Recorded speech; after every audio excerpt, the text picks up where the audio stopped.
You gotta wake up. You don't have any power. None. You gotta let go. If you're hearing our voices, it means it's time for It's This Meets That podcast. We watch the worst movies from trailer to end credits, so you don't have to, but maybe you should. I am Russ. I'm Jared. Yeah. Give you a long one. Yeah. I almost started like halfway through towards the end there. Like, my you gotta let it go. He's still talking. Yeah, I gotta let it go. You have no power. Zero power. Yeah. Okay. Oof, Debbie Downer. Yeah, here we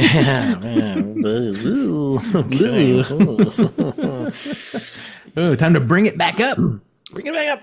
Turn it up a notch. You ready for this? Yep. What's better than War of the Worlds? Of the Worlds, that's right. Well, oh no. Oh no. Oh no.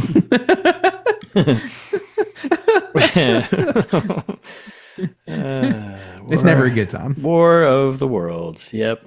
Yep. Still a hit. Still a hit? 100 plus years later, still a hit. Oh. Nailing it. Oh, I'm so tired. We should be clear. This is the 2025 one with correct film with Ice Cube. So, do you want to remind us what this? You want to remind us what this 100-some-odd-year-old story is all about? Yeah, in case you haven't read the book or seen the 5 movies or the really good the Spielberg Tom Cruise movie, or yeah. Well, medium good. Yeah. I love that movie. It's great. You love that movie. I'm like me. Post 9/11 film. Hello. Great point. As of recording, point. Eva. Just saying. I forgot we did that. Good remembering from our trailer trash. That's right. Did you take notes? I just didn't drink that much this week. Smart. Well, anyway, so this movie is about a colossal invasion of Earth is coming in this off-kilter take on the legendary novel of the same name, filled with present-day themes of technology, government surveillance, and privacy. Privacy, as I say in the UK. That's right. You have name. That's right. Privacy. Hey, need a chimney sweep? Need a chimney sweep. You got no privacy. We haven't done British accents in a couple episodes, so no better time. I gotta say, I'm smiling right now because I'm gonna say right now, expectations trailer, I nailed it. I don't remember, but I'm 99. I haven't edited the episode except for what I said, but I do remember saying that.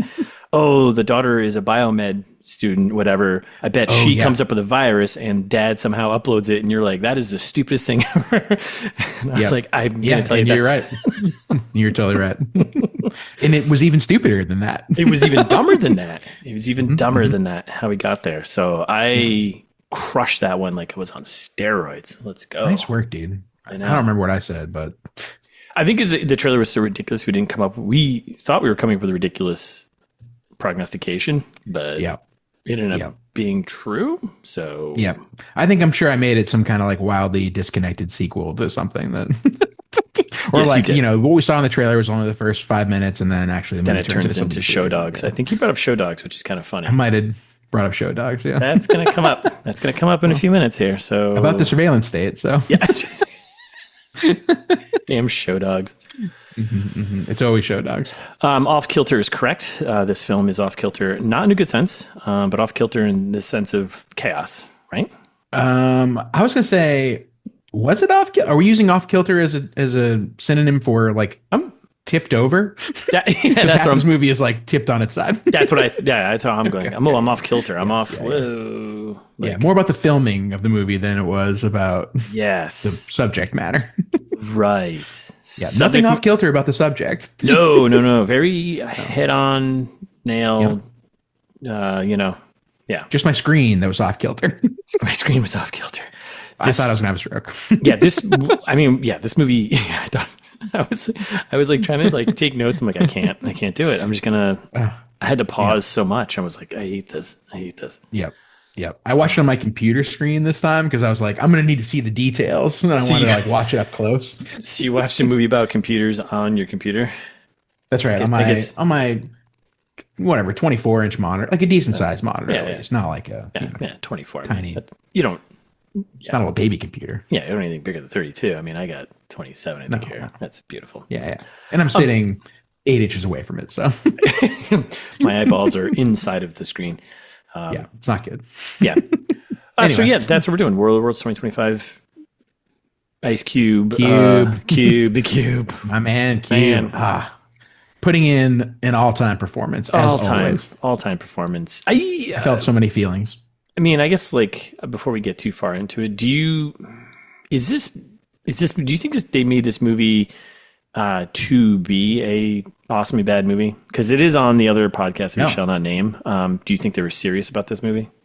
Oh, they already did it over there. Yeah, I do. I think this was a serious attempt at a movie because I think there were some maybe you'll correct me in the fast facts later, but I want to say that the director of this thought that he was doing something artsy, with the way that it was filmed and directed, and I think that they were reaching for it on this one. I think they went for it and came up a little short. When I get to the fast facts, this will all start making more sense. Okay. And there's a new genre of film that encapsulates the style that this was shot. So can't put the genre back in the bottle. Nope. Once it's out, it's been out in the early 2010s. So get ready for that. I was gonna say, what was the John Cho movie that was you got that. Searching. That's right. 2018. Nice. Thank you. That movie's great. Yeah, I didn't see it. It was good. John Cho. Everyone loves John Cho. Gotta love John Cho, right? So. Friend of the pod, John Cho. I mean, if you want to invite him on, go for it. But yeah, fuck you, John Cho. If you want to be on the podcast, you know where to find us. You know where to find us. The internet. Yeah, our traditional invite. Yeah, I feel like we've done that a couple times lately. Maybe not lately enough. I feel like we do have actually new listeners here and there. Yeah, I'm like, when I say fuck you, it means I want you to be on the podcast. Yes, it's a sign of endearment. It's a sign of. That's right. Yeah. It's kind of like we would never say fuck you to Mel Gibson. No. That's famous Nazi Mel Gibson. That's right. We'd say fuck off. All right, quick info. Let's move along here. Quick info. So this is directed by Rich Lee. I know you don't know him. No one does. Nope. Richie Lee, big music video guy. I feel like this is our second or third music video guy we've got in the last couple movies here. Shines through in the movie, I think. Yes. Chaos, very fast, short attention span. He carried that over to a 124-minute, 5-minute credits, 124-minute runtime film. Yeah. And it's basically a Limp Bizkit video. Yeah. Has he done actually one? No, a lot of Eminem. He's 2014. Michael Jackson. Is Michael Jackson dead in 2014? When did he die? Yeah. He was. Alicia Keys, 2009 is when he died. A lot of Eminem, music video, Breaking Benjamin back in 2009, Black Eyed Peas, 2010. Let's go. Rich Lee's awesome. Fergie, 50 Cent, Alicia Keys. I think I already said that. Fergie, Lana Del Rey. His list here. I'm a big Rich Lee fan, actually. Yeah, and then I think this is his directorial debut. Is War of the Worlds in 2025.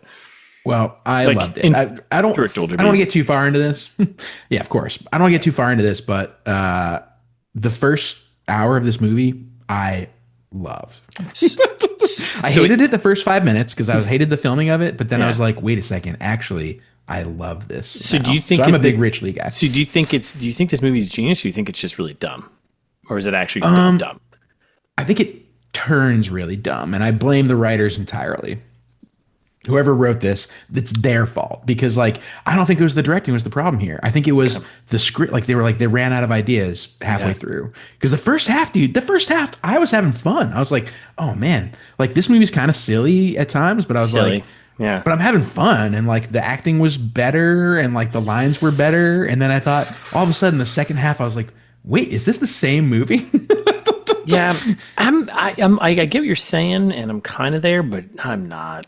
This movie's just bad. But we have two people we can blame. We have three people actually we can technically blame.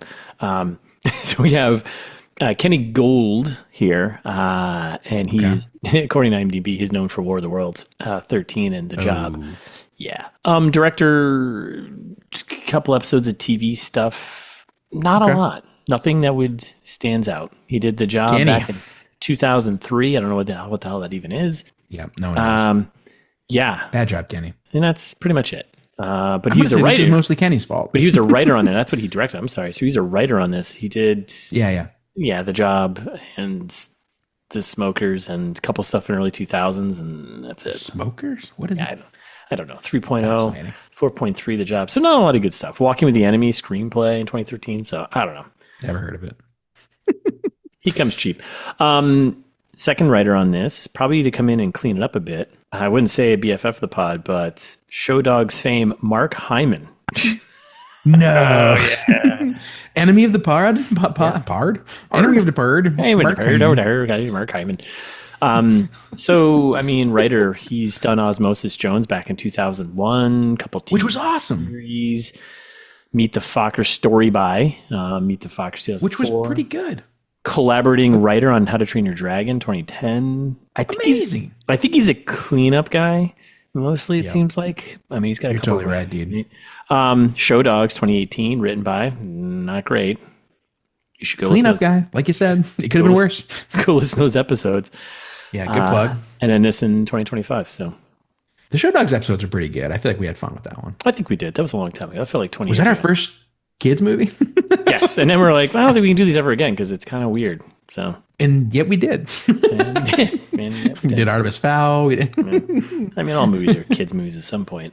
All right, so I mean, we're kids at heart. Oh, and I should say also, this is all based on the story and characters of the novel by H.G. Wells, who is probably rolling in his grave. So yeah, cut that, bleep that, because we shouldn't besmirch his name. I know, besmirch. I'm having a podcast is not a good medium to be. Yeah, you're having a speech problem today.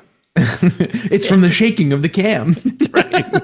Throws you off, doesn't it? I was like, I couldn't keep up. I was like, brain is. I was also like, no one internet's this hard. You know what I mean? Like, no one switches between. What? I don't know. I'm an old man, so maybe the kids do, but like, who goes to YouTube, Facebook, and Messenger that fast? They can't do that. That's DHS, baby. The only guy at the DHS building, by the way. Keeping us safe. Yeah. So stupid. You ever? Well, I'll get to it. All right. So that's who wrote this. That's who directed this. Who's in this? Not a lot of people. Thankfully. Actually, I think I'm about to list the entire cast. A lot of extras, or were they CGI? It's all reused footage. So. Oh, good. Which I'll get to you. I'll get to you here in a bit. So, who's in this movie? This is pretty much the entire cast. So you got Ice Cube plays Will Radford, our hero protagonist here, aka Dad to Daddy DHS, right? Yeah. Iman Benson plays Faith, his daughter. Iman? What'd I say? Iman? Iman? Oh, yeah. Iman. Iman. Oh, I'm sorry, speech guy over there. Okay. Yeah. Okay. Yeah. Besmirch? Don't besmirch Iman's name. Yeah. Oh, man. We're doing great. Iman. The old Iman Benson. Iman. It's related to Mega Man? I'm sorry, Iman Benson. Yeah, I'm sorry we besmirched you. She plays Faith, Will's son. Daughter. Blah, pregnant. Pregger's daughter. We're doing great here. This is fun. We haven't even had one whole beer yet, listeners. It's been 3 days, so I don't know. Hey. Almost. Right. Yeah. Okay. Anyways. All right. Let's wash out all the bad. Okay. Get the bad out. Yeah. I'm sticking with it. I'm not changing. I'm not fixing it. So. Are you about to say Hunter Henry? Tight end for the New England Patriots? No. See, now you're doing dyslexia stuff there. Henry Hunter Hall plays Dave, Will's son, also aka Disruptor. Spoilies. It's too late. Spoilers. Eva Longoria plays NASA scientist Sandra, who I love in all of the video calls, all the FaceTimes, all the chats, is listed as Sandra NASA. This movie's the best. What are you talking about? Oh, my God. Devon Bostick plays Mark, who is the Faith's... I recognize that guy. Is he in stuff? Yeah, I don't know. Kind of. I mean, he was kind of like the funnier, best part of this, I guess. He was pretty good. He's a Toronto guy. He's a big Toronto, Canada guy. Diary of a Wimpy Kid. Oppenheimer, I guess. Yeah, Oakja. Oh, Oppenheimer. Oakja. Oh, and Oakja. Yeah, that was good too. Fargo, one episode. Seth Niedermeyer. So, yeah. Okay, so he's in stuff. Yeah, he's in stuff. He's probably. I was like, that guy. Yeah, that guy. Anyway, he plays Mark. Local bookstore. Delivery guy, which is important. Yeah. Andrea Savage plays FBI field agent Sheila. Mm-hmm. Oh, that's a Sheila. Australian. That's a Sheila. Clark Gregg coming out of left field. Agent Coulson from the Marvel series. I was like, what is he doing here? I love that guy. Yeah, he plays Briggs? in it. Yeah, he plays NSA Director Briggs. We got Michael O'Neill plays Secretary of Defense Crystal. Jim Meskimen is the POTUS. Oh, he looked kind of familiar. Yeah, he's like he's weird. For some reason, he was popping up on my Instagram. He was doing he's a big impersonation guy. I don't know. He does like a bunch of impersonations. Yeah, it's very strange. And I don't know. Do you think he was doing an impersonation of himself doing the president? Yeah. I don't know. Was he doing like a Joe Biden or something? Yeah, I think so. That's what it looked like. Well, actually, this will make sense. You'll get to it? Once it gets to the fast facts. Actually, since you just said that, this all makes sense. Okay. Seemed like he was doing a Joe Biden. It's okay. And then we got Jake Reiner, news reporter number 3. There were no fun extras. So all the additional cast were just the news reporters who did voiceovers for all the exposition. What about Drone Flip guy? Nope. Not even Drone Flip guy? Uncredited, probably. Yep. Devastating. Uncredited. Yeah. Most important role in the whole movie. Arguably. I mean, he was the savior, really. Really, the whole world, yeah. It should have been like homeless guy number 1. Sorry. Neighbor without a house? Damn it. No, we say unhoused. Okay. Unhoused guy. It doesn't matter. Nothing matters. Unhoused guy number 1. There are worse things to. There are bigger hills to die on. Yeah, I'm not too worried about it. All right, so I couldn't get any production numbers or box office numbers because this was straight to streaming. Local bookstore. Yep. But what I did dig up was estimated film fees for each actor. And because there was only, since there was, so I just pay my man Cube. Pay my man Cube. So at the top, yes, Ice Cube. So his estimated 2025 film fee is anywhere from 3 to 5 million. Sick. I love that. So let's go with the ballpark of like low end here. Let's just say he got 3 million for this, and it probably will make sense once I get the fast facts again. So 3 to 5 million. That's what his estimated film fee is. Eva Longoria comes in second from 1 to 3 million. That seems like a lot for Eva Longoria. Yeah, it seems a lot for a lot of people here. Clark Gregg gets anywhere from half to 1 million, half mil to 1 million. That sounds right. Yeah. He's always been like that kind of, He's character. fine. Yeah. Andrea Savage, who plays the FBI agent, she gets anywhere from 200,000 to 500,000. 500. Okay. Devon Bostick our Amazon delivery guy, he gets 150 to 300. Okay. Ooh, not to be confused with Devon Sawa. That's best friend of the pod. That's right, BFF. Iman Benson. She gets. Oh my God damn it! What was it again? Iman. Iman gets anywhere from 100 to 200,000. Film. Yeah. Michael O'Neill, who plays the Secretary of Defense, he gets anywhere from 200,000 to 500,000, and then that's it. That's pretty much the entire cast. So, I mean, if you do the low end of that, that's like 2, 3. 450, 5, 650, maybe it's $1 million. You're looking at like 4 or 5 million just for casting, and that was everyone pretty much. That seems pretty cheap. Yeah, and I bet the movie cost probably about 5 million, maybe a little less. I bet. And they didn't do any promotion of it either. I didn't see any promotion about it. No, the promotion was it landing on local bookstore, being rated shitty, and then having podcast that we shall not name, and then of course us will get another bump, obviously, because when we do Voldemort's podcast, the one we shall not be named. Oh, they're gonna get the ITMT bump. That's right. Everyone does. Everyone gets it. Checks out. Huh. Well, good for you. Local bookstore.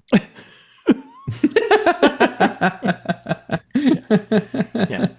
Jeff Bezos' biggest concern next to getting his girlfriend into the next James Bond film is how did War of the Worlds 2025 go with Ice Cube? I mean, dude, he is far from the richest guy in the world right now. So Larry Ellison, times are tough in Bezos. Boy. Larry Ellison saw Larry as we record this. That's right, as we record here on the eve of 9/11. Yeah. Yep. Oracle lays off hundreds of employees, and that stock shoots right up. That's how it works. You lay people off, stock prices go up. Works every time. If you catch any wind of a layoff coming, buy that stock. Buy that stock. It's going to jump and then you sell. Come on, people. This has been not financial advice. No. That's the name of our new podcast with Russ and Jared. This is not financial advice with Russ and Jared. That's right. Yeah. We like to put this or like other articles and things like that at the front of our podcast. So it's really confusing when you tell people about it. Yes. Like, I told people about ITMT like 2 or 3 times over the last couple of weeks. I was meeting some new people and they were like, I was introduced as, Jared has a podcast with his buddy Russ. And I was like, oh, wow, that's an interesting way to introduce me. But Sure. Famous. You're basically famous. Yeah. And then everyone's question is like, oh, what's it called? I'll look it up. And I'm like, it's This Meets That. And they're like, oh, This Meets That. And I'm like, no, yeah, it's the whole thing. This Meets That. That's every single time.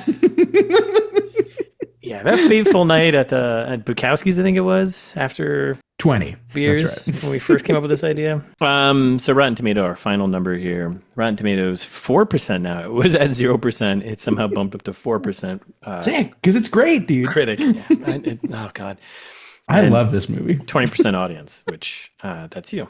You're 20% of the audience. I'm the 20% now. You are. You're at 20%. Should I write a review? This movie, God damn it! I'm so happy. I've never seen a movie. I don't know. Yeah. Well, all right, we'll get to it. Listeners, you ready for an old school episode? Yeah, it's an old school episode where we're having a little fun, and we're going back to an hour and a half. Yeah, we couldn't quite break this up because it's such chaos, and there wasn't really like an easy way to cut out scenes because it's just Ice Cube in front of FaceTime the entire time, just calling different people. That's right. It's the entire movie. Awesome. Yeah. If you love Ice Cube, then this is a movie for you, basically. That's right. And I do. Yeah. That was easy. I should cut that. I should cut that soundbite into this. You definitely should. Yeah. Ooh, you got a lot of editing work to do. Can't wait. All right. So, fast facts. You want some? Back me, daddy. Okay. Some of these are pretty good. So, the reason why this is shot like it is. By the way, I was leaving that open for you to say, "I'm not your daddy, son." Oh, damn it! Whatever Ice Cube says. I forgot. Oh, no! I started that one too. I almost want to retake that. Not your daddy, son. Anyway, Misjoked opportunity. That's okay. Mr. Tunity knocking at the door. Yep. All right. So the reason why this movie is shot the way it is, okay, stupidly, poorly, awkwardly. September 2020. Let's rewind the clock here about 5 years. September 2020. I don't recall. Do you remember where we all were? Nope. I'll remind you. In the midst of the COVID-19 pandemic, Ice Cube joined in the lead role in an untitled film produced by Timur Bekmambetov.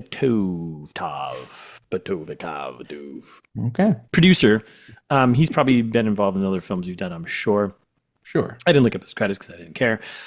Which would be directed by Rich Lee with a screenplay by Kenneth A. Gold for Universal Pictures. Universal was intrigued by the project by Timur, I'm going to say his last name. Timur's use of screen life technology, which I'll get to in a second, described as having, quote, the look of commercial event film, but at the budget of a contained thriller, which also allowed the actors and crew members to work in individual workspaces, which was seen as useful regarding the pandemic's impact on the film industry. Yeah, so that's why we've got this thing. I love it even more now. I bet that podcast that shall not be named doesn't talk about that.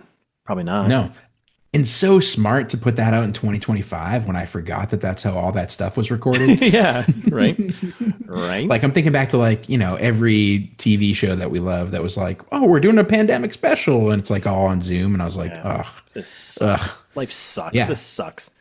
It was horrible because that was 2021. We were in the middle of it. But now that it's 2025, I totally forgot. Yeah. Now life is so much better. Amazing. In October, Eva Longoria joined the cast, and Universal greenlit the film and, quote, fast-tracked it by having it go into production that month. In October, by April 2024, it was revealed to be an adaptation of the 1898 novel, The War of the Worlds by H.G. Wells, which takes another fast fact away from me. So nice. Longtime listeners know we hate a slow track. So, you want to know how fast this was? Nice fast fact. Production lasted for 15 days. Incredible. That's amazing. Can you imagine? You go to work for 2 weeks and you get paid. Who $3 million? No, let's go with who was the lowest cast member there? $100,000 for 2 weeks of work. Incredible. Are you kidding me? Yeah. And for what? For 5 minutes of actual work? Yep. You. Well, it depends on how much. If you want to be on the podcast, all of you. No, I think I actually mean that one. Yeah. Eva Longoria on the podcast would be great. Absolutely. Bring it on. Yeah. Man, 15 days, $1 million. Post-production lasted for 2 years. That sounds right. That checks out. According to producer Patrick Aiello, the film was originally developed for theatrical release by Universal. Bullshit. And it was later acquired by local bookstore. Which included a local bookstore delivery driver character as fitting to its platform.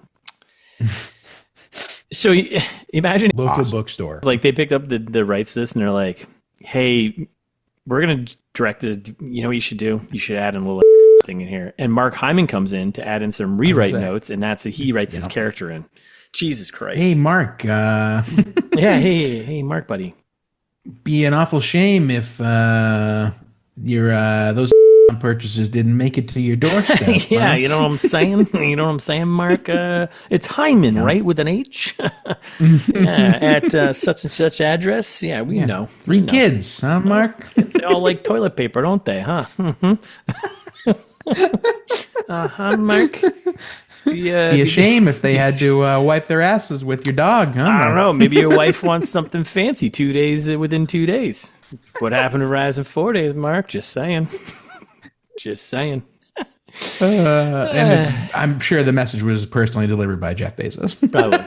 Yeah. He's got nothing to do now. Yeah. So the film is produced using a screen life technique that places audience inside the action through the lens of phones, computers, and tablets. Timur there, the producer, added. I felt so inside. I know. I'm going to read this quote to you. Ready? So this is Timur, the producer here. Added, if aliens invaded today, how would we experience it? Most likely we'd be watching it on our phones. In that way, it's kind of a modern spin on Orson Welles' War of the Worlds.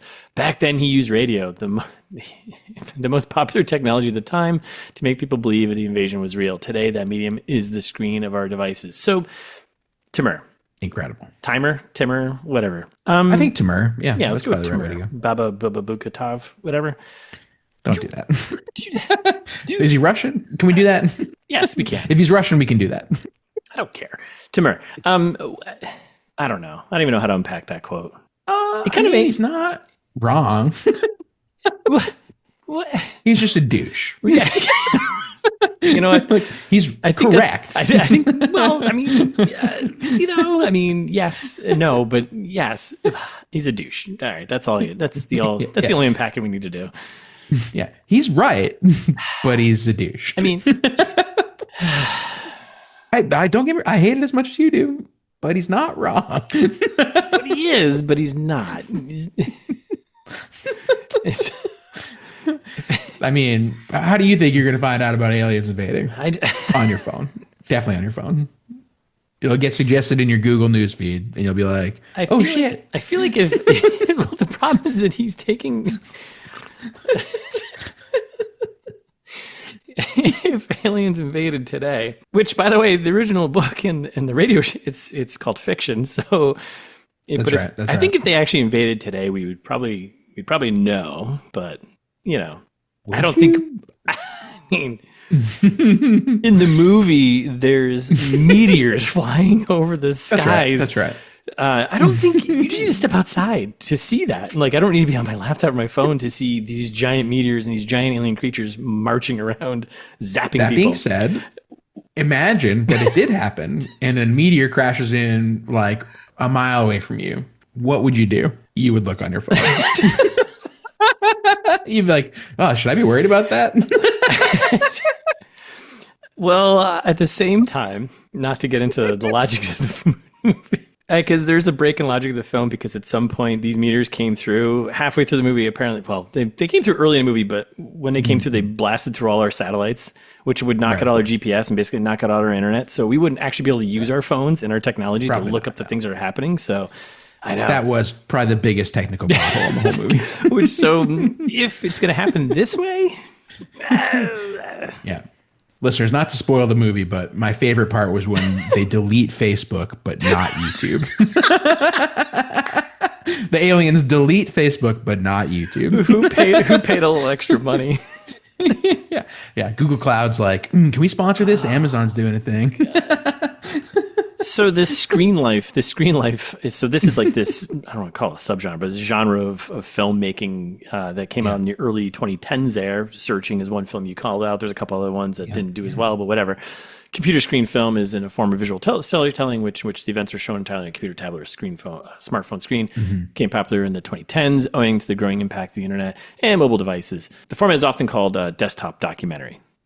Oh, okay, that makes sense. It's like it's like a found footage stuff, right? Kind of like that was like a type of thing, and now this is like a new form of storytelling. Which sure, but I think it's there's like a Swim Fan one that was called like Friend Request or something like that. That came out a few years ago too. Right, and of course, with anything in Hollywood or anything when you need to make money, if the thing works to make you money, then you keep pounding on it. So The Searching, which came out in 2018 with John Cho, that made $76 million against an $880,000 budget. Yeah, awesome. So John Cho, get paid more. Yeah, seriously, dude, that's the budget. What are you getting paid? Come on, John Cho earns more than, or deserves more than Ice Cube. He needs to listen to our podcast and understand the safety tip, whichever number it is. Negotiations. We start at $500,000. Great point. Right? Yep. So, yep. It's 173. Thank you. Number 173. John Cho. Come on. Of course. All negotiations. $500,000. Good remembering. So that's why this is all. Let's make a movie during a pandemic, and that's why it is. So, got it. Okay. Shitty character of William Radford, Ice Cube, was originally. I'm not sure I can read this one with a straight face. Okay, I'm gonna do my best. I read it 3 times today, so I was like, "Are you kidding me?" So the character, I'm going to be very careful. Did you read ahead? The character of William Radford was originally written as a paraplegic to fit in with the themes of COVID and people being, quote, glued to their screens. Don't make that face. You're gonna kill me. But the director was impressed by the intensity of Ice Cube's chair throwing that he rewrote the character to match. Now, I don't a peek behind the sausage made curtains here. Don't say peek behind the sausage curtains. Is that not a phrase? I don't go hard on fact checking these IMDb trivia things, just so you know. We never do. We're just messengers. That's right. We are the purveyors of internet absurdity. Yeah, listeners, you could feasibly go to IMDb, read the page. Yep. Go to Rotten Tomatoes, read the score, yep. And then go to Wikipedia and read the 5-paragraph summary, and you would understand this whole podcast. So no, we know that's not why you're here. Those are our quote unquote sources. Mm-hmm. But the name of the podcast, it's This Means That. That's the important part. That's the pitch. You can't get that. Pitch. You can't get that anywhere else. You can't get that anywhere unless you go to ChatGPT and you punch it in. You say, shut up. Jesus. Incredible. I mean, sign me up. I've seen Ice Cube throw a chair. That whole sentence is chaos, right? That's crazy, right? Yep. I'm not crazy. It's hilarious, but it's crazy, right? That's right. Yep. He's paraplegic, but he throws a chair. Which, awesome.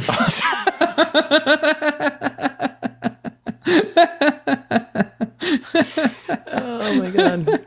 You got touched by the spirit of the aliens? I don't know. Anyways, what are the names on aliens God? On Ice? Yeah. Oh God. Jesus. No. You know God? Is that what you said? Yeah. There is not. Sorry, one. Alex. Sorry, everyone. I hate to break it to you, but oh God, Alex is right. We are former Catholics with chip on our shoulders. No. Alex is always right. Damn it. No, we've just been touched by the light from what's his name? The guy who came down and gave us the tablets to take Joseph over. Smith. Joseph Smith. Thank you. That's right. The prophet. Yes. The prophet Joseph Smith. Eagle-eared listeners will know the history, the lore of ITMT / Mormonism. We're just doing a little spin. It's like Mormonism meets Scientology. Yeah, it's Scientology. That's right. We're doing mashup religions here. Yeah, it's space-based mostly. Yeah, space-based. Headquarters. Like this movie. Headquarters in Utah. Good segue back. One of the names in Williams' teams there, display, because he's got technology everywhere, right, is Horson G. Wells. If you didn't know, that's an homage, as they call it, to Orson Welles and H.G. Wells. I'm just the messenger. I hate this movie. I love this movie. Yes. Horse and by the time we're done with this, you're gonna hate it. Horse and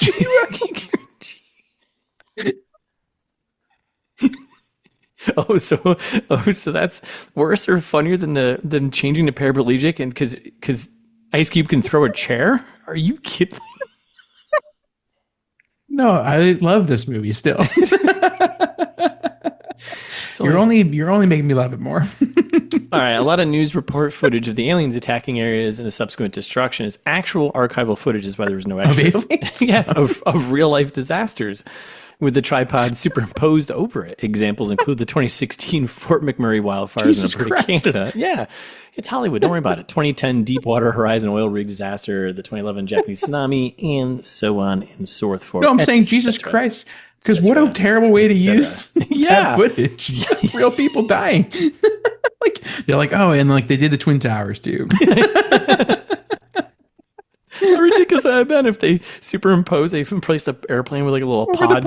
Oh my god, that would have been one amazing, but also, all right, film, you've gone too far. Yeah, probably way more people died in the Japanese tsunami. yeah. Incredible. Oh man, that was a good stretch. This is the best movie of all time. The London Datter Center depicted in the film is actually the Harpa Concert Hall in Reykjavik, Iceland. Oh, never been. Oh, yeah. I have not been there, but I've been to Reykjavik. Yeah, it's very nice. Yep, makes sense. I hate this one, but I'm doing it anyways. Many of the characters' names are descriptions of the character. For example... Wait for it. Will has willpower. Faith has faith. David, his son, versus Goliath. Mark Goodman, Faith's baby daddy, is a good man. Sandra NASA works at NASA. Whoever... I think...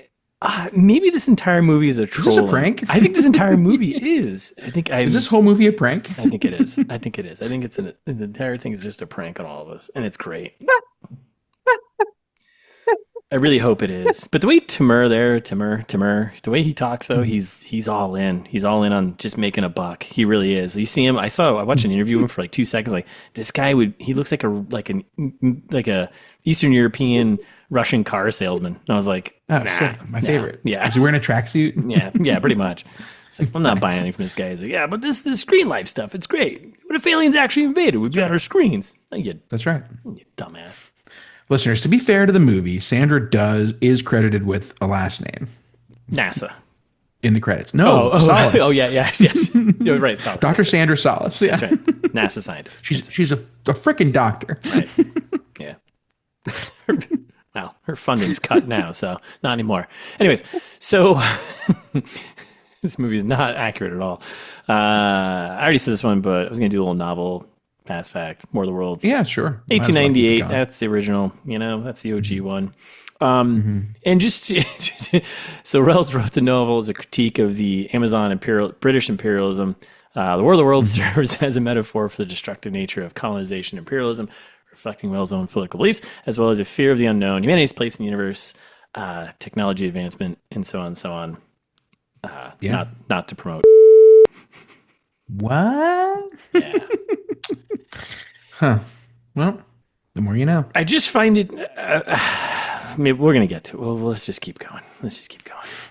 Well, we're only like 45 minutes in, so might as well. Keep moving. All right, so how do you pitch? You want to how do you pitch me, mother... We're doing great. Yeah. All right. Well, I went with 2 thrillers, if you can call them thrillers. So did I. Oh, fun. Did you? So this movie is obviously Eagle Eye meets Hancock. That's the Shia LaBeouf film, right? The very same. And surveillance. The Will Smith film. Yep, and the Will Smith, yeah. Yep. Both 2008 flicks. Whoa. Good year. Yeah, Iron Man. Barry O'Breezy. Iron Man, Eagle Eye, Hancock, Obamacare. Mm-hmm. Good times. That's right. Good times. Yeah, good year for sports. So anyway, Eagle Eye. I mean, it's kind of the same movie. Like this one's a no-brainer, right? Yeah, it's yeah. This I got lazy. There's like a dead family member that kicks off the whole thing, which Ice Cube's wife, Dead. Erica, Yeah. ex dead late wife. That's right. That's right. But still alive on Facebook.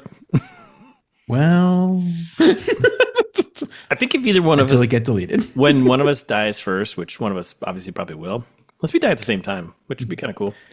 I think we Thelma and Louise ourselves. I think we do too, right? Live cast, drive the car off the cliff, call it a day, right? Yeah, which I think I confused on a different episode for Laverne and Shirley. Yes, that's right. Nope, they just worked in a bottling factory in Milwaukee. Until they drove themselves off the cliff. No one saw the actual season finale episode, so it got canceled before they could do that. There was something I was going to say, and now I lost it. But whatever. Sorry. I'm sure you'll think of it when I say the same movie. So, like you said, it's basically like not quite because that one's like Shia LaBeouf. So, like the government's coming for him, and they're Gene Hackman, down. R.I.P. Right? That's right. He's in all the best espionage films, right?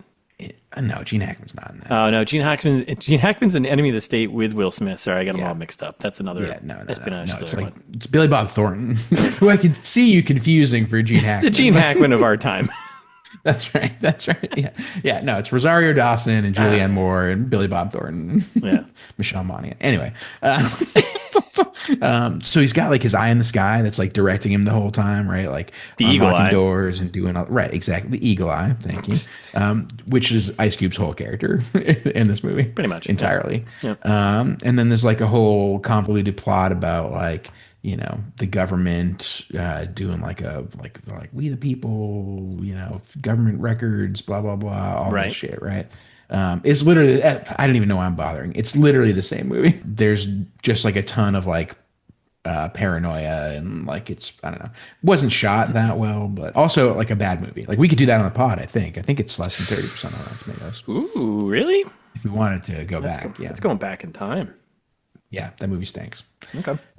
Speaking of movies that stinks, meets Hancock. The weird Will Smith superhero movie. That's right. Where he's basically like Superman that's like in his like second phase of life at this point. Like he's like Will Smith. Flawed, like Ice Cube. No. I was gonna say in real life.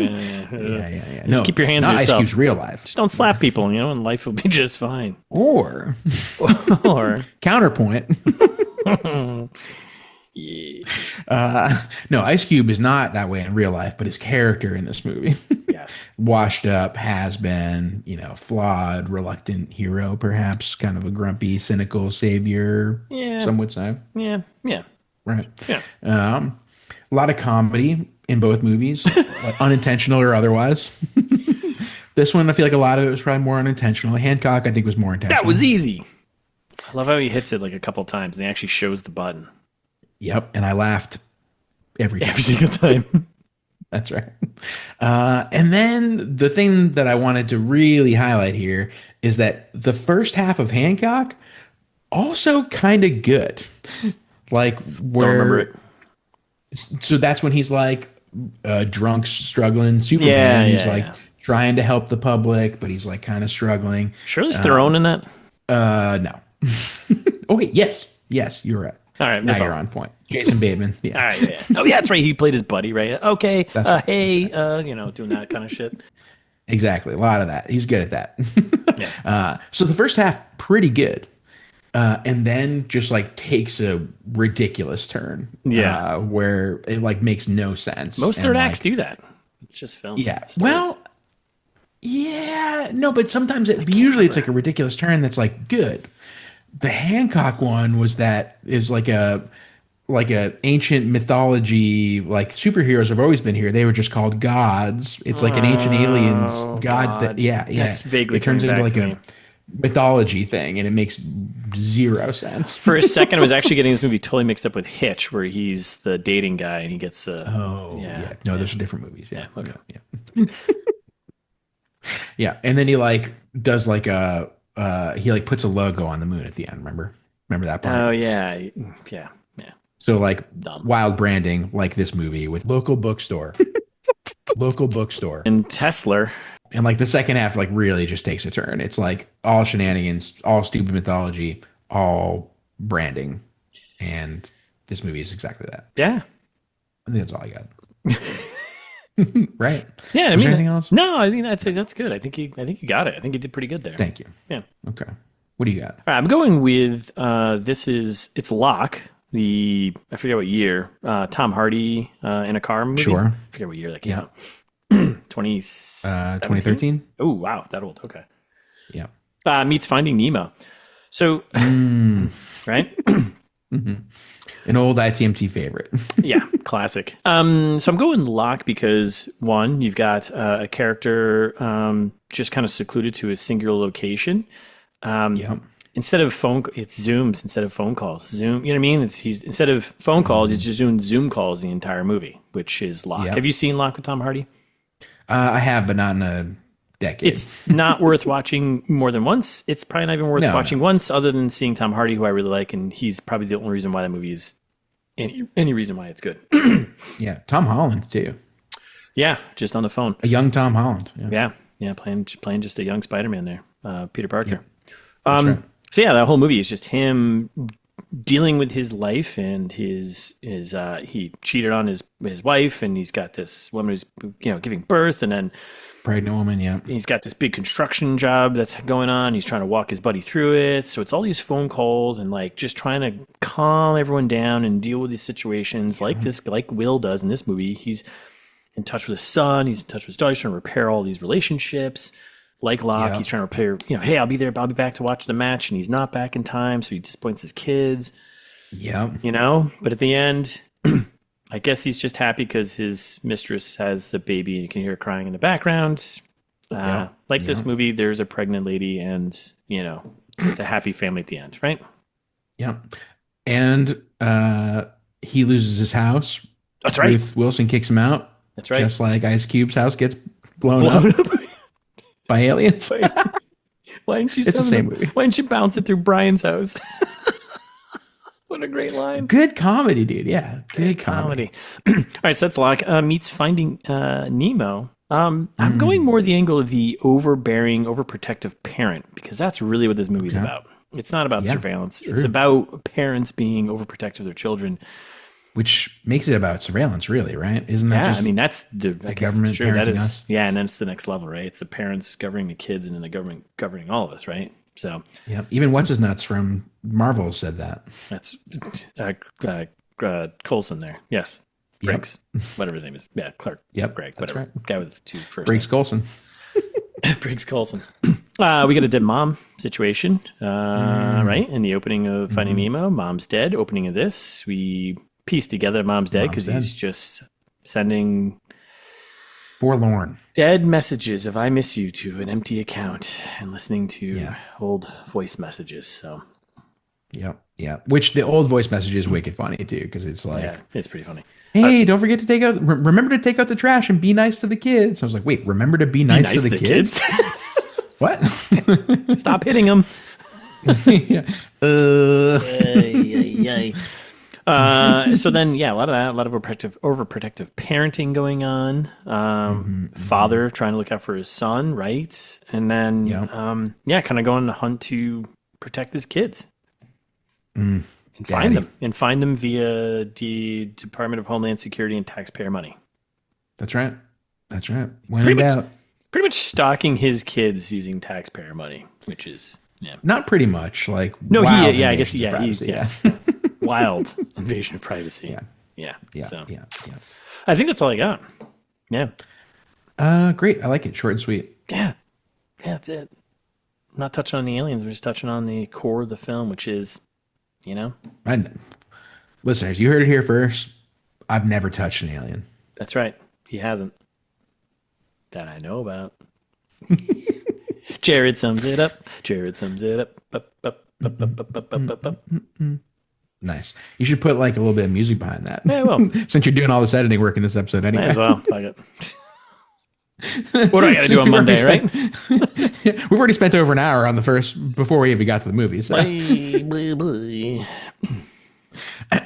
Okay, so here's what this movie's about. And I'm getting thirsty, so Same. I've been thirsty for 15 minutes. All right, sum it up already. DHS officer Will Radford uses a global surveillance system to monitor even his own children. That's right. Straining his relationship with his pregnant daughter, Faith, and son, Dave. When alien war machines arrive inside meteorites and begin feeding on data from the world's servers, Will discovers that the hacker, Disruptor, is actually Dave. Spoilers. Yeah, well, no spoilers allowed here. Who reveals the government's secret Goliath program lured the aliens to Earth in the first place. Will, Dave, and a team of hackers attempt to plant a virus, but fail, leaving the aliens on the verge of victory until Faith's genetic research provides a new code that Will uses to shut down Goliath and disable the invaders. In the aftermath, Briggs is arrested, Faith is hailed as the real savior, and Will chooses family over control, walking away from surveillance work to attend his daughter's baby shower. Woo. Wow. What a mouthful. That's the whole movie. That's it. We're done. Yeah. I guess it made more sense to do this segment when we were actually going to skip stuff, and this one we're probably just going to go through the whole thing. Yeah, that's okay. Yeah. Maybe I'll find things to cut. Grabbing a beer. You could stay home and drink beers all night. But can't go any further than that. Make your own dinner. Right. All right. Be an adult. I just went grocery shopping today. Be an adult. You just went grocery shopping. And we're back. All right. So do you want to... I kind of want to leave that. I kind of want to leave that in there. Yeah. Yeah, that seems smart. And we're back. All right, let's work our way through this mess. Mm-hmm. Yeah, really, like listeners, another peek behind the hot dog curtains there. Sausage curtains.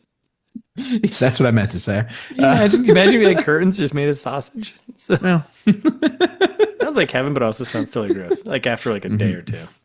Sure does. Are they cooked or are they raw sausages? Right? Well, depends on who you ask.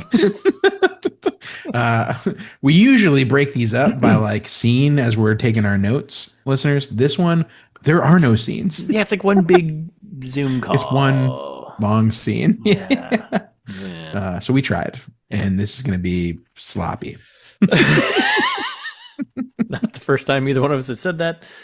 No, nope, just films? Like hot dog curtains. Yes, right. It's going to be sloppy like hot dog sausage curtains. Which you can now get on our ITMT Etsy account. Sausage curtains. That's right. Yeah. It's going to be probably like our level 4 gift on Patreon or something whenever we set that up. Yeah, sausage curtains. If you want them cooked, an extra $10. That's right. And we do not do refrigerated packaging. No, we do not. You know how much money that costs? Yeah, in this economy, Jesus. All right, so Universal logo feels like a real movie, is not a real movie, but feels like one. Comes in real hot though, like you got computer sounds like boop, boop, boop, boop, boop, boop, boop, and you got Ice Cube already narrating immediately. I know, first line of the movie. All right. Well, first line of the movie, here we go. Followed by all right. I kind of was a little fired up. I was like, let's go, Ice Cube. Come on, man. Let's surveil some people. I was like, let's surveil some people. Let's stalk. You could any movie that we've ever done, if you put Ice Cube in it, it's 20 points better. Yeah, you're right. God damn, imagine him in Show Dogs. Ice Cube's so good. Oh, God. It would have been amazing. Artemis Fowl as the kid. Better. Amazing. The Bubble as any character. Done. Yep. Any Saw movie? Come on.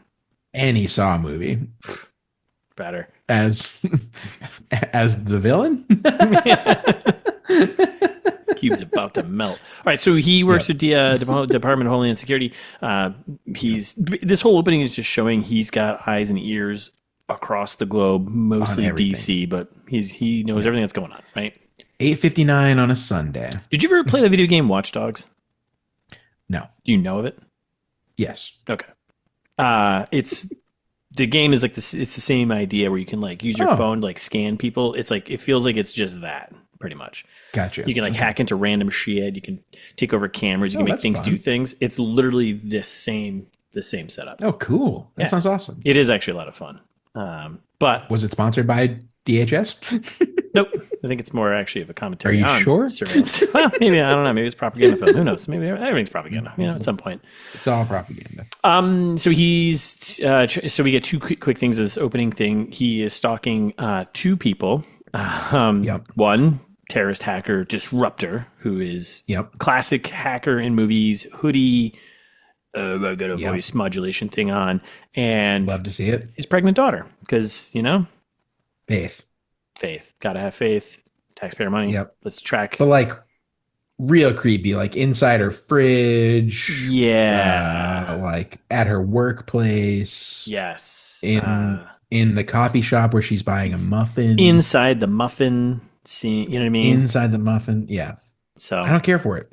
Which is kind of funny now when you think about it. He's like tracking, he's got his terrorist threat, and then he's got his daughter he's surveilling, and then when you find that the spoiler that the disruptor is his son, he's basically just stalking his kids. Yeah, thankfully he's paying attention to his son also. Yes, a little bit. Poor Dave. Poor Dave. And then more setup here. We get the call from Sandra NASA, and she's just like, "Hey, have you been seeing this weather?" He's like, "I don't track weather, I track people." I was like, that's right. So she's like, weather systems are crazy, and they do cuts of like tornadoes and electrical storms. I love how he's just like, whoa, like somebody sees. All right, we don't need that reaction there. Like from the trailer. And I also love how she like, again, he's like lead guy at DHS HQ here doing surveillance stuff, right? And she's like, our satellites haven't been able to see anything for 2 days. And he's like, I don't care. And you're like, you would care. You would care the most. Do you not know? You should care so much. You not know the most important surveillance tool it's that we all have? Satellites. It's all satellites. Oh my god! I also love how like the NOAA like logo pops up for like the weather stuff and everything like this. And it's like, this movie is so outdated already. Like all this shit's cut. No one's like all this stuff. There are no agencies anymore. There are no agencies. Like all this is like no. Only Zool. Only Zool. That's right. And then we get Coulson. We're getting all the major characters pop in here. So we get Coulson, who is spoilers, the Coulson Briggs, the villain, Coulson Briggs. Mm-hmm. And Will's message him back and forth about Disruptor, and he's just like, yeah, man, we got this, whatever, blah, blah. Okay. Yeah. And then we get the Disruptor video, him, deep voice, modulated voice, and he's like releasing documents about Goliath and on YouTube, how we're all being watched, and we all know this. No one cares. Yeah. And then so Ice Cube's like trying to track him down. So we get like kind of like a few cuts here of like possible locations around, which I thought was Chicago. Because that's where he sends them, right? The first time? I think so. Yeah. Yes. It looked like Chicago. Yeah. Yeah. Yes. Yes, you're right. And then he's like watching his daughter eating a muffin and like they're arguing about that. And it's a whole thing. He's deleting his son's game. Like we're getting like a bunch of split screen at this point, right? A ton. It's chaotic though. Like if you could visualize anxiety, this film is it.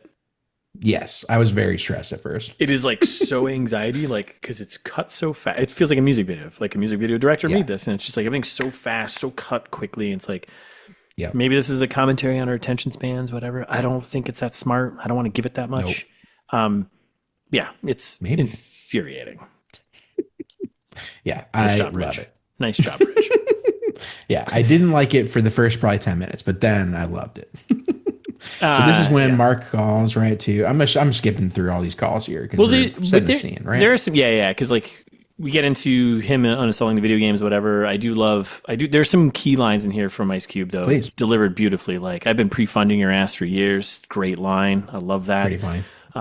Because he said his son's like, yo, Dad, these video games I like fund. Those are my fun. Like that's how I make. I'm doing funds. A tech startup. I'm pre-funding right now. Yeah, pre-funding. He's like, I've been pre-funding your ass for years. Great line, Ice Cube. Only Ice Cube could deliver, right?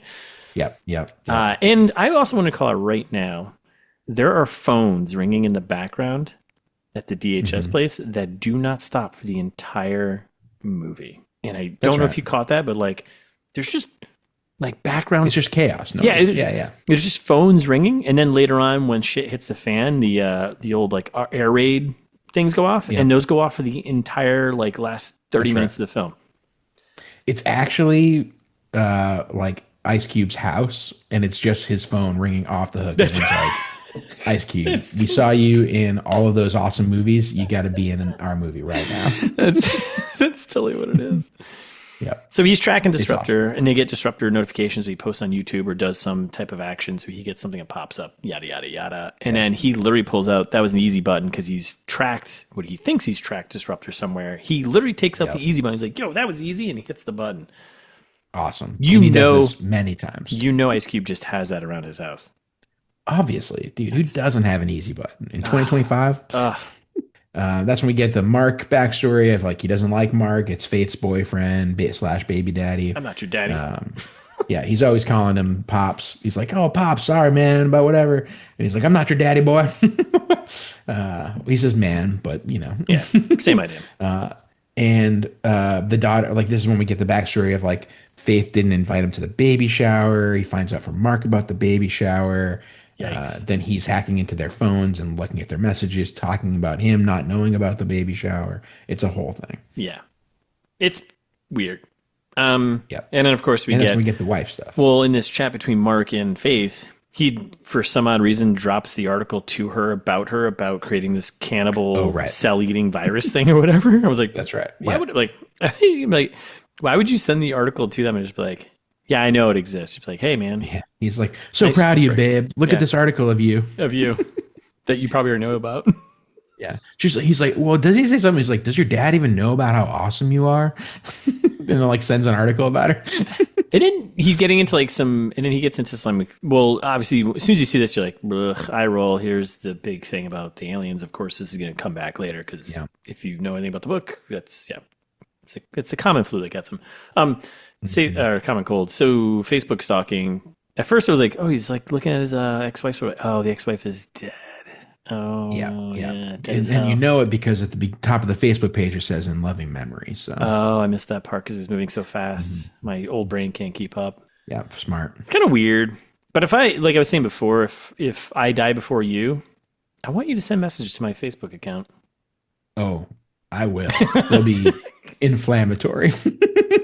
Like on the feed, like the front feed, just like start dropping bombs. Yeah. Oh yeah. On public post. Yeah. Yeah. I'm assuming that you can set like who gets your Facebook page when you die, and I'm assuming I'm your contact. For that. I mean, obviously, you're my clearly for all my social media. I assume accounts. that was your emergency contact in general. But yes, my PR marketing guy. Of course, it's going to you. Right. That's right. Yeah, I'm gonna post weird stuff. Yes. Whatever sells more books when I'm dead, that's better. Yep. Right? Yeah. I'll be like updates on a Russ hologram. Absolutely use AI to recreate me too. Let's go for it. That's right. Fuck it. Yeah. Is that Russ with the voice of Tupac? Yes. That's right. That's him. The original hologram. And this will fill the Joseph Smith, I think, tablets. Right. Live forever. All right. So then Disruptor, we need a warrant to get him. Mm-hmm. That was easy. We get more of that was ezy button, right? Ice Cube's all fired up. Also, like going back to the Facebook messaging, don't promote Facebook like this. I'm just gonna say right now, a plight on humanity. I just gotta say, I'm gonna get it out of the way now because this Facebook thing. I love how this movie is about surveillance and data collection and all this sort of stuff. Yet they promote Facebook, YouTube, Tesla, and local bookstore. That's right. Probably have more information about us than the government do. Yeah. Does. So it's like a weird. Yeah. It's like the same comment as what's his face there, Timur earlier on. It's like, you're right. I mean, but you're a douche, and like this movie's message is like, yeah, but you're a douche. Like, yeah, but at the same time, you're like, is it promoting something that are the most widely used services in the entire planet? I don't know. At this point, you're like, oh no, they said Google. You're like, I guess that's true. Who's not using Google? Yeah, Google, Facebook, and Amazon are already well established. I guess that's true. Yeah. So Facebook's already responsible for several genocides. Actually, local bookstore. Pretty bad because it's like send them a $1,000 gift card. Here's drone delivery service. Like, yeah. Do you not know what that company does there? Rich and Golds, Kenny Gold and Hyman. Do you guys? They do. They got local bookstore bucks. Do you not get? Yeah, I mean, I guess we've said it, so they know exactly. Local bookstore came to us and was like, "Here's $10." 10. I do it for 5. Oh yeah. Well, 10 total, so we split it 5. Yeah. I'm assuming it's a gift card, right? Oh yeah. Not actual dollars. Yeah, no, Amazon dollars. Yeah. Local bookstore. Gift cards are worth more than actual currency. Kind of. All right, so we're going after Disruptor. We get a search warrant. That was easy. And we're FaceTiming with the FBI lady Sheila here. We get the NSA director Briggs there. We're coordinating, get a bunch of exposition from Coulson about why we're doing this, because blah, blah, blah. Yeah. Did Sheila die, by the way? I'm pretty sure Sheila died, right? She gone. Okay, yeah, she gone later on. Yeah, she definitely gone. Good. Then we get the Disruptor raid, and we do a bunch of body cam footage of, it takes SWAT so team. long. I know. Why is everything else like so short, and then this takes so long? Great question. This is like probably actually like 5 to 7 minutes of the movie. And it's like watching like a first person video game. So it's like, I don't know. I'm not into that. I don't know. I know the first person view in movies has been around for a long time, but like sometimes it works. Yeah. The opening of Halloween. Absolutely. Sure. But love a good ween. Now it just feels cheap. So yeah, it feels a little cheap. I agree. Anyways, so we get to Disruptor's place, and they're like, FBI Sheila, she's like, one. Damn, he's ahead of us. He's a decoy. Another decoy. Damn. Yeah, and then we get like a message meanwhile from Sandra and NASA that's like, hey, I don't know about these storms. They're getting kind of worse. Your spy buddy's doing experiments. He's like, we only watch people. But then, sure enough, aliens are invading. Just like that. It takes 1 second. Yeah, I love it. So this is the moment. We got, Ice Cube's reaction to this is, chef's kiss. You're right. Yeah, it's great. It's so good. Oh, what? Oh, what? Oh, man. Oh, my God. How'd you get fired on your day off? So oh, no. So then chaos. Shit's just going crazy. Meteors are crashing to Earth. You don't need social media to see meteors in the sky or hear them or hear crashing. But hey, maybe you need to go on Twitter to find that out. Across absolute chaos. We got pandemonium everywhere. Screens are popping up. We got video feeds. So many screens. I can't even keep up. He's doing a bad job at his job because, like, again, he's got one of the most important jobs in the country, allegedly. And he's like immediately just like only caring about his daughter, which like, oh no, he's a good dad, but also bad at his job. The phones are still ringing in the background, by the way, and it is driving me nuts. Of course. It's all I could hear in this movie. Absolutely crazy. Sandra calls. She's like, DC's gonna get hit next. Whatever. Yeah. He calls Faith. She's not answering. There was like one of the things hit DC and the building shook and he spilled his coffee. She said, oh yeah. Oh wow. That's why I was like, oh, it's going down. Nope, it wasn't. No. It was fine. Yeah, so then he calls his daughter Faith there. Emergency call from Coulson Briggs, though. He hits her up on YouTube and Facebook. This is just chaos. This movie's first 20 minutes is absolute chaos from start to finish. So I think we can skip a lot of this. They do like a government briefing where they're like, DHS is on now, and we got Sandra from NASA on site. And you're like, oh, Sandra from NASA. Yeah, great. And then, so also, by the way, this is when the air raid starts. So the air raid horns, those start. Of course. And they play out for the rest of the movie for the next 45, 50 minutes of runtime. Yeah. Mixed with some ringing phones. I just kind of drowned it out. I couldn't. For some reason, it was just stuck in my ear. Do we even have air raid horns around here anymore? I don't even know. No, we don't. That shit was in the 50s, right? Maybe secret ones. I don't know. That'd be kind of cool, I guess. I don't know. So, so Coulson's yelling to get on Zoom. We can skip all this stuff. And then we jump to Dave. Dave's like, hey, he tells him where Dave to go. And then, that's it. The important part here is Sandra comes on the call and she's like, oh, you guys, I'm going to touch it. And everyone's like, what? And she's like, wait a second, is that a tentacle? And you're like, wait, what? And then everybody's like, DEF CON now. And I'm like, DEF CON? Oh shit, DEF CON. You don't say DEF CON without meaning it. No, you got to mean that shit. Yeah. Yeah. And they're like, all right, you boys, like, we got to do nothing short of a planetary alliance. Everybody call all your friends. Get everybody in on this thing. It's ridiculous. And they're like, phones are still ringing. By the way, Will, we got to get you on a threat analysis right away. And you're like, the threat analysis? Fucking meteors with aliens, dude. Like, what do you mean threat analysis? What do you expect him to get for a report? Like, and like literally when they do this a half an hour from now, because it takes so long to get to his report, it's like he's taking screenshots of like the aliens and he like sends it to the president. He's like, dude, look at this. There's like a short montage of him like grabbing all this just screenshots. Yeah. Just it's so funny. Yeah. What is going on? So I mean, did you talk about the FBI lady Sheila? Did we cut to her? We cut to her, and this is when we get a glimpse of the aliens. Part, we get the glimpse of the aliens in motion. Whatever. Phones are still. She's like fucking ringing in the background. What are the rules of engagement? And he's like, I don't know. It's aliens. Yeah, but I do love when they show it, and he's just like, God damn. Always cute. Oh, and then Dave calls. God. Yep. And then Dave calls and he's like, Dad, I got to talk to you right now. I have really vital information that I think could help save the day in this case. And he's like, you shut the fuck up, son. I know. I maybe I'm an idiot, but this is the moment I was like, all right, well, Dave is obviously a disruptor. Like, it was very stupid. Dave's obviously a disruptor. It was pretty obvious because like there's no one in this movie, but I was like, yeah. So, yeah.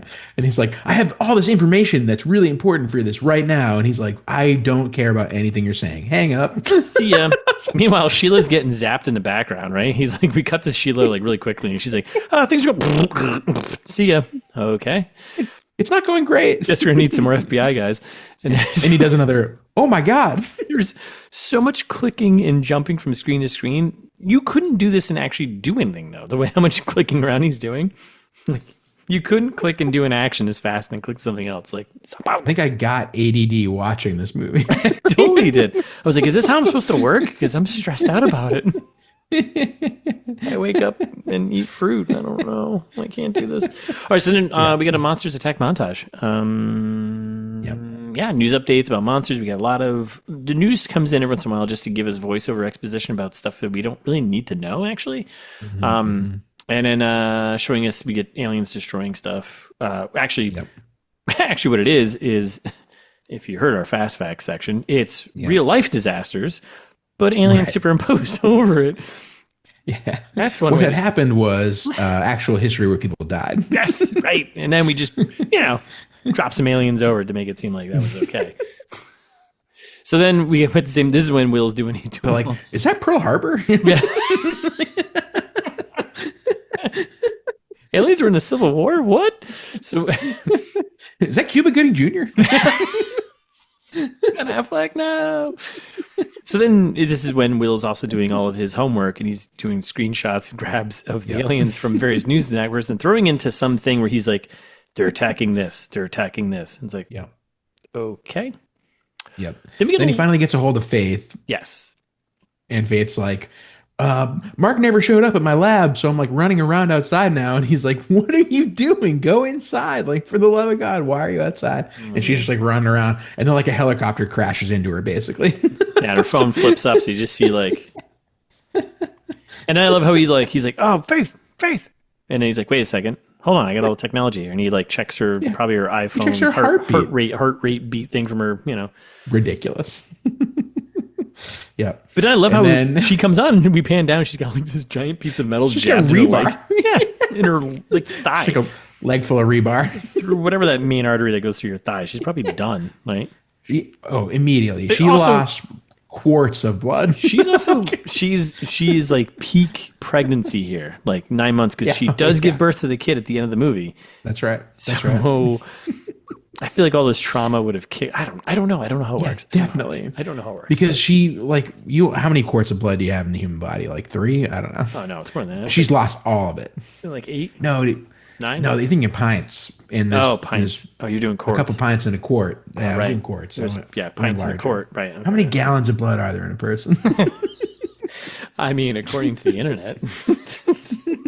Yeah. Who can Google faster? whose internet is faster. 1.2 to 1.5. Yeah. Damn it. Roughly 4.5 to 5.5 liters. So there you go.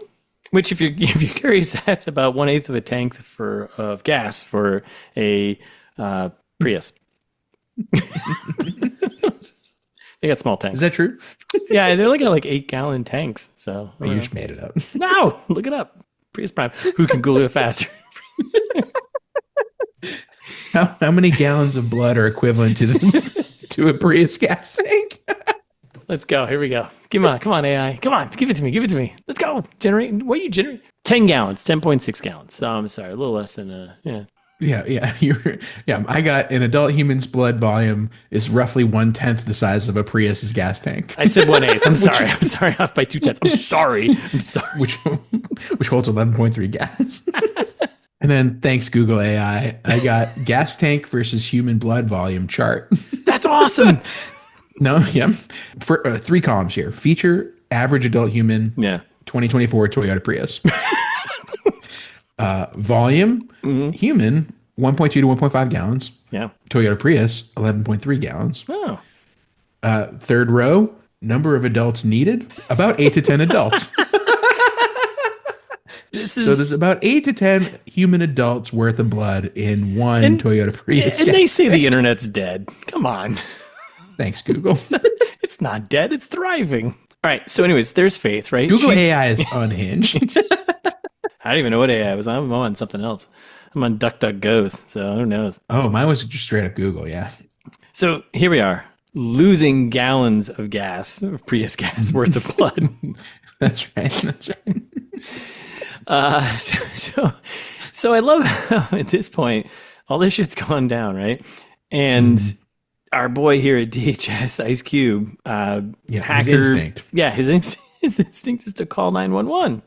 That's right. And they're busy. Surprisingly, they are busy. You know who wasn't busy at that moment, though? Domino's. He should have called Domino's for help and be like, hey, can you go pick her up? They should have got Domino's. Right? Get Domino's. Everyone, listeners, get Domino's. 30 minutes or they would have been there in 30 minutes or less. Yeah. Would have had a large pizza, right? Yeah. So she would have had food, picked her up, and be like, hey, now bring her somewhere. This episode brought to you by Domino's. 911. Oh, yeah. Of our lives. Domino's. So, yeah, he calls 911 in a situation which all the satellites we know later on are down, so this wouldn't work. And also phone lines would just be jammed, which they are. So, anyway, so it doesn't matter. That's right. I'm not applying too much logic to this film because I don't want to do that. No, Anyways. Nothing matters. So he hacks himself out of the DHS to go get his daughter because he's been locked at the DHS. Is that right? No, not yet. He doesn't get locked in the DHS yet. This is the part when he's like trying to leave finally. So that's when he's like, okay, yeah. This is when he's like running around. He's like, wait a second, I can't leave. And that's when she's on the phone being like while she's dying, she's like, the irony, right, Dad? You never want to leave that place, and now it won't let you leave. and then followed by, God. It hurts so bad, Dad. Hammer, meet nail. So funny. So ridiculous. So, anyways, because I went to DEFCON 1 here, so that locked down the building. And he's like, baby, I'm on the stairs, baby. And he can't leave, so he comes back and he's like, oh, I'm going to work this out. I'll figure it out, right? Yeah. So then he... Okay. Wait, there's a Tesla right in front of you. I think pretty sure he says Tesla, which... Yeah. Don't be surprised. It's all computer. It's all... Now, remember, this is 5 years before that. Before it's all computer? Yeah, before it's all computer. It's all computer. So we go... Sorry, everything is computer. Sorry, everything's computer. Bad. Everything's computer. So he's like, hey, go get in that Tesla over there. Which, I mean, yeah, back in 2020, Tesla was at its peak of its powers. Now it's, now it's unplugged. Yeah. It's self-driving, remember that? So that helps. Right. Not in 2020. It's always coming. And not now. Full self-driving. It's next year, baby. It's always next year, baby. Bullshit then. Bullshit now. Yeah. Self-driving. Always tomorrow. It's like that tunnel under LA that everyone wanted.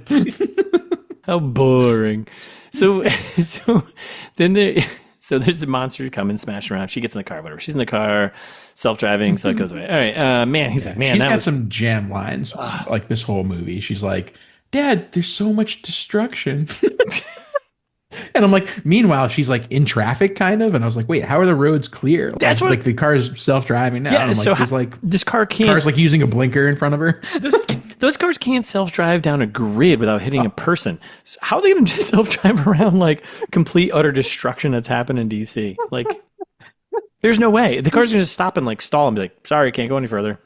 It's so funny. Love it. So they get especially when he starts disabling all the sensors in a minute. This is even better. All right, so that was close. All the hospitals are obviously full because everyone's dying. And yeah, whole destruction, whatever. So then he decides to bring up the baby shower right now because yeah, this is a moment to get sentimental. And I love when these moments the music changes to like be like really soft felt and heartfelt. But I also love she absolutely calls him out for like, are you really bringing this up right now? Immediately, like, Dad, do we have to do this right now? And he's like, kinda. But then she goes to this whole yeah. You think you have no power, the willpower, if you will, to save everything. You just need to let it go. Gotta let it go. You have no power, And I was like, wait a second, is that directed at us, the audience? Like, we have no power to make it. Yeah, a little too deep. I don't. No. Listeners, you can be the change. You can be the change. We can. Oh no, we can't. No, we can't be. No. But you can. You can. We believe in you. That's called passing the buck. That's right. The buck stops there. Stops here. You do something now. Yeah, the buck swings by right quick, and then we say, over there. You're trying to go over there. That's right. I'm too tired and old Sorry, to do Buck. anything. Sorry, Buck. You're in the wrong spot, Buck.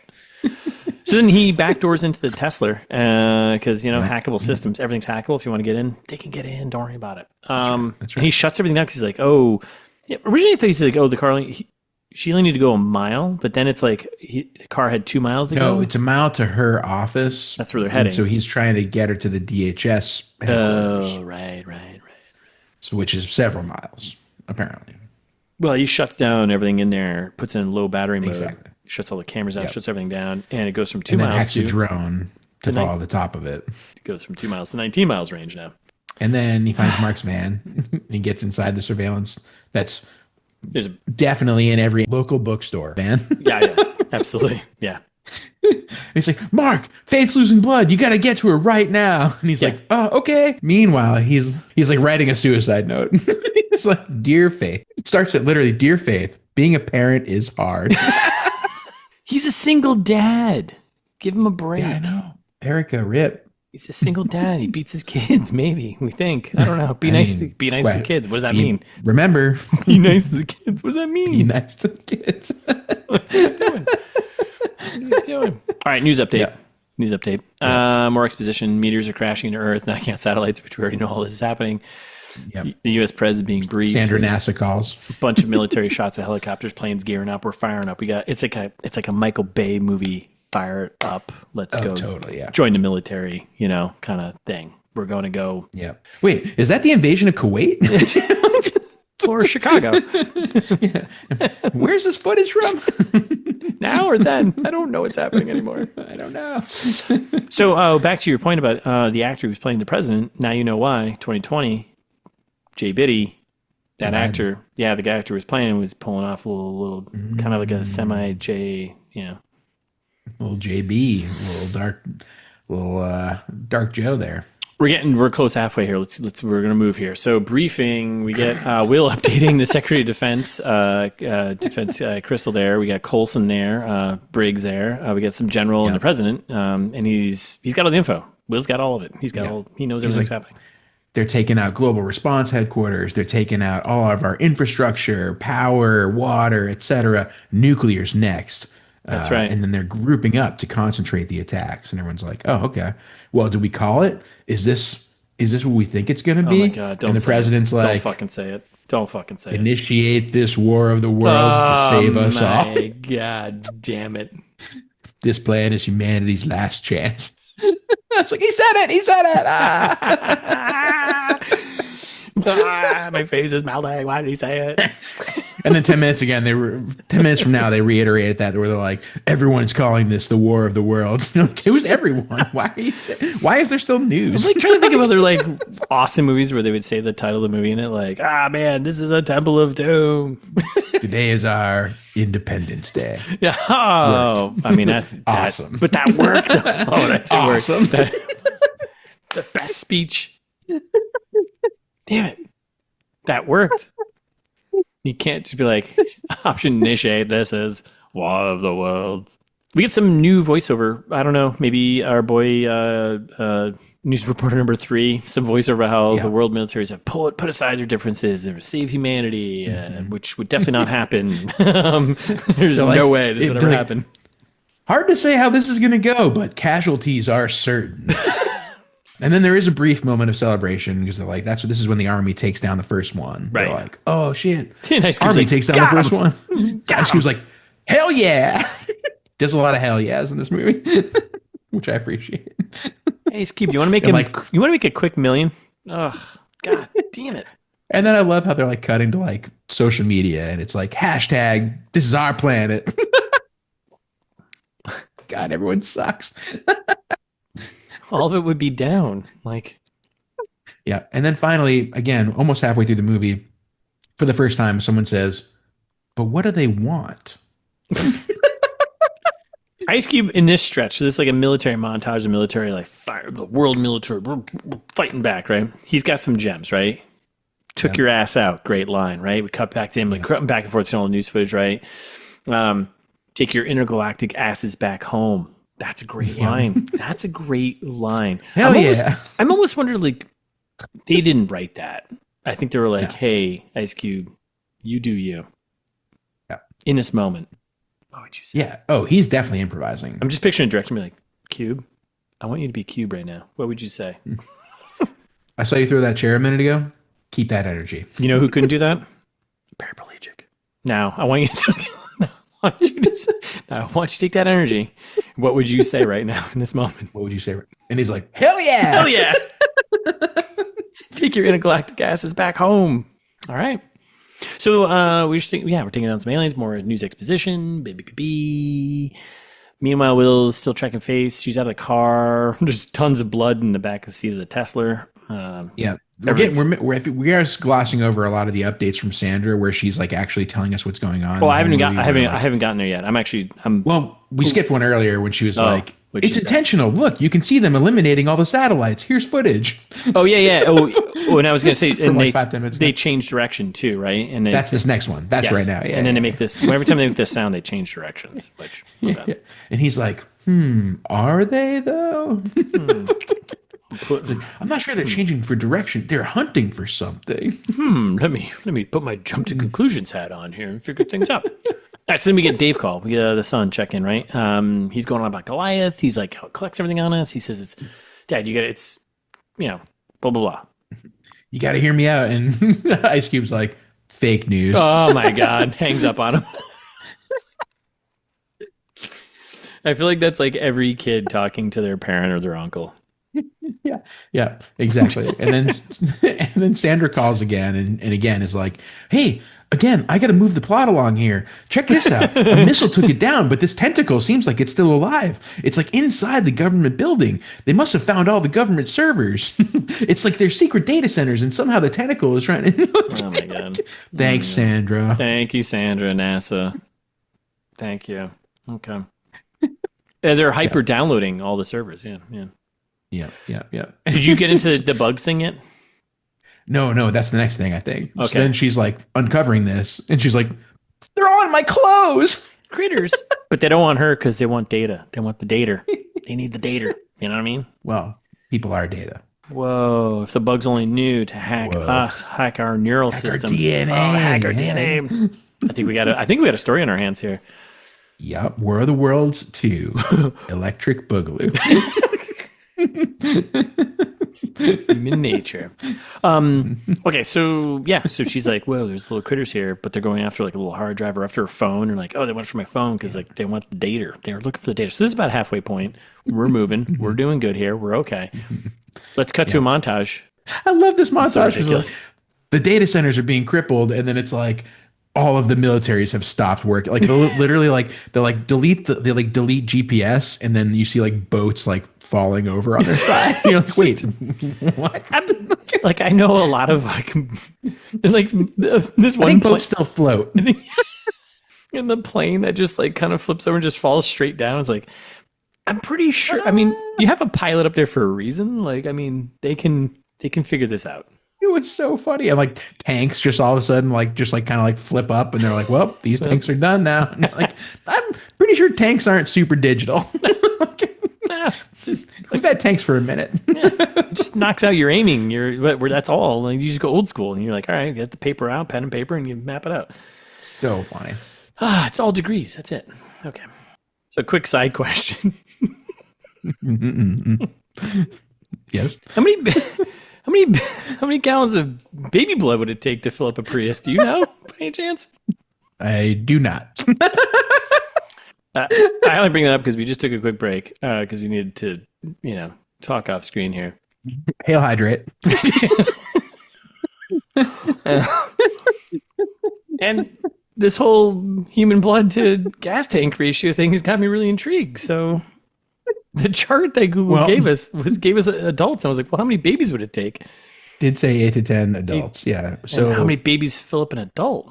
Well, by weight, let's say your average baby, 10 gallons. Pounds, let's say. Maybe a gallon.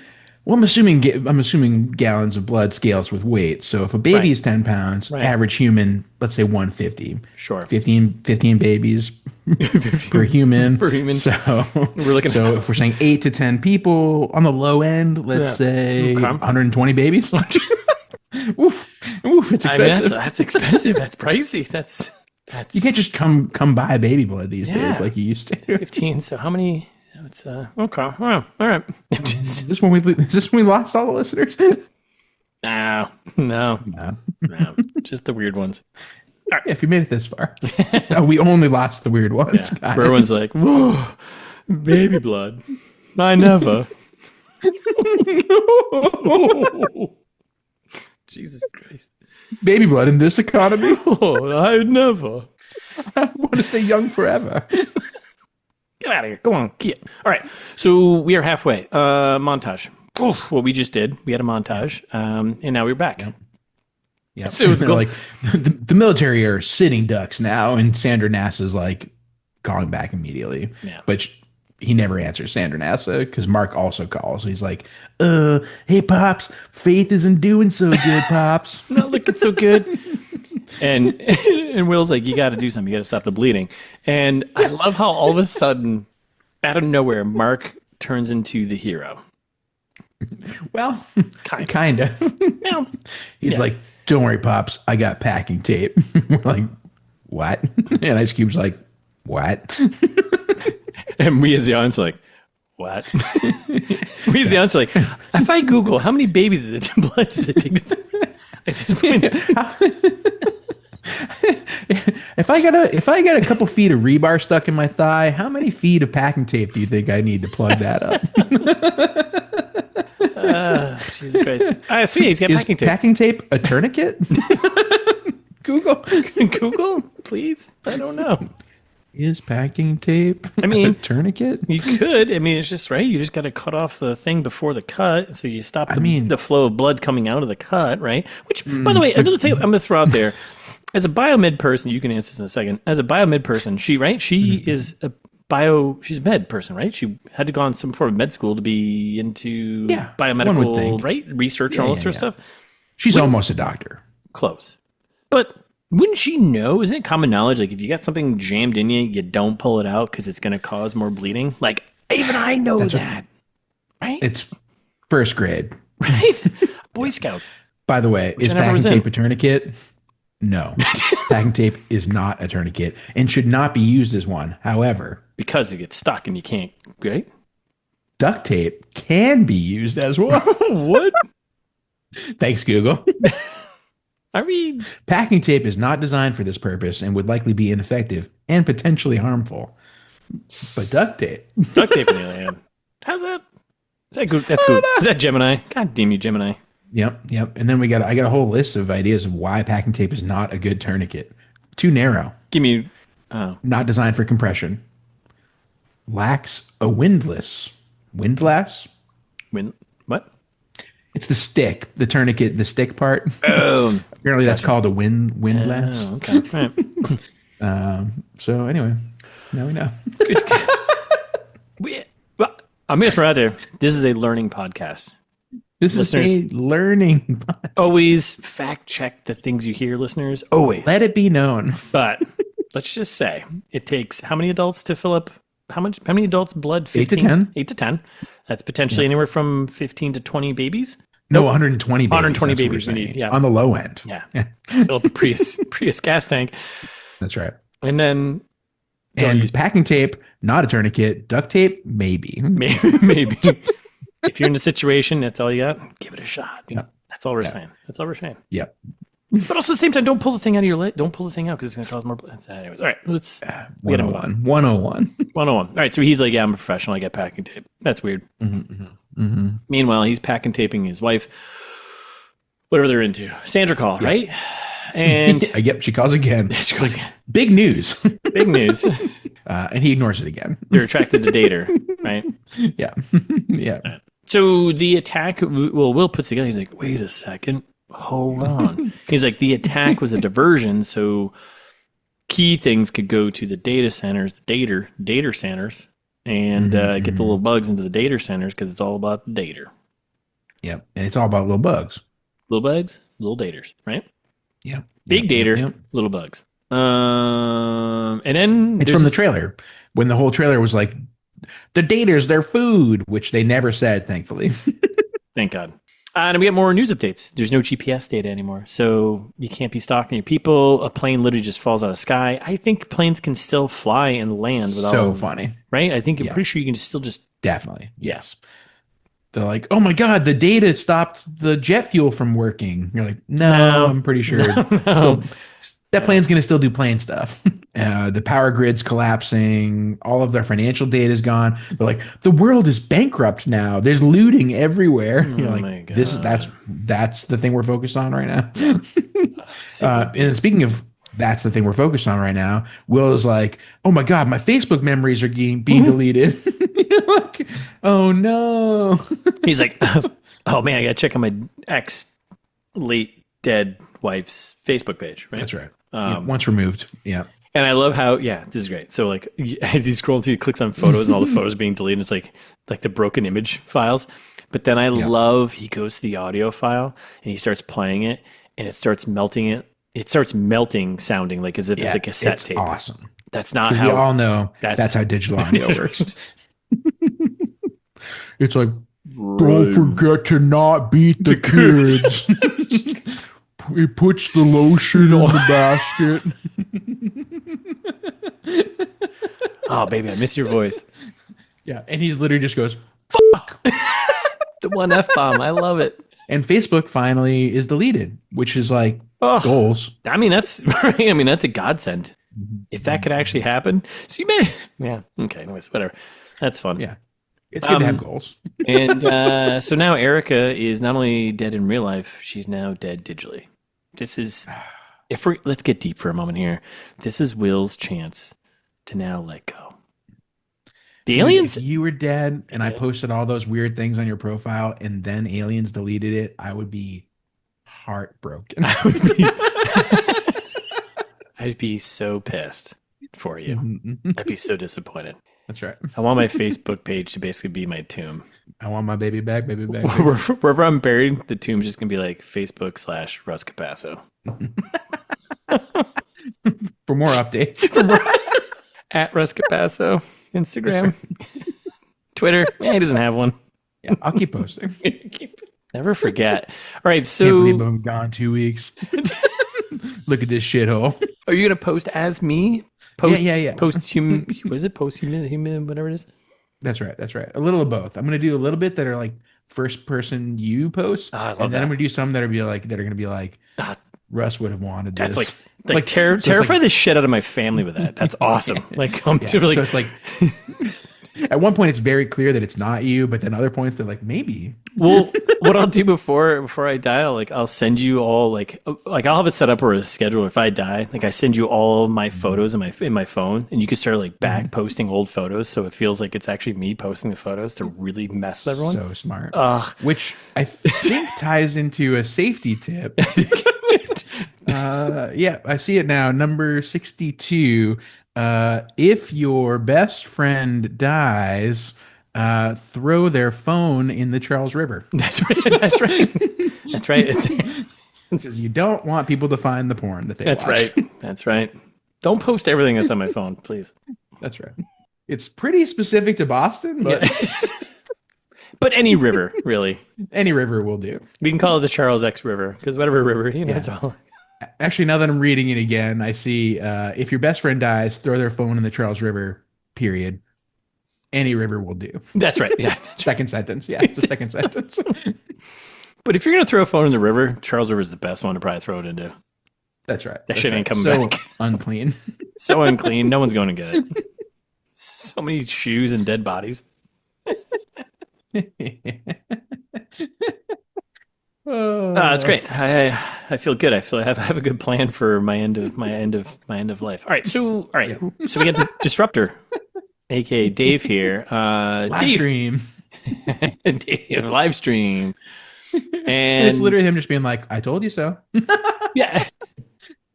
Data's food. Government doesn't happen. They kick off anyways. And then so Will's watching this thing and he catches a line. He's like, "Wait a second, that might be my boy." No.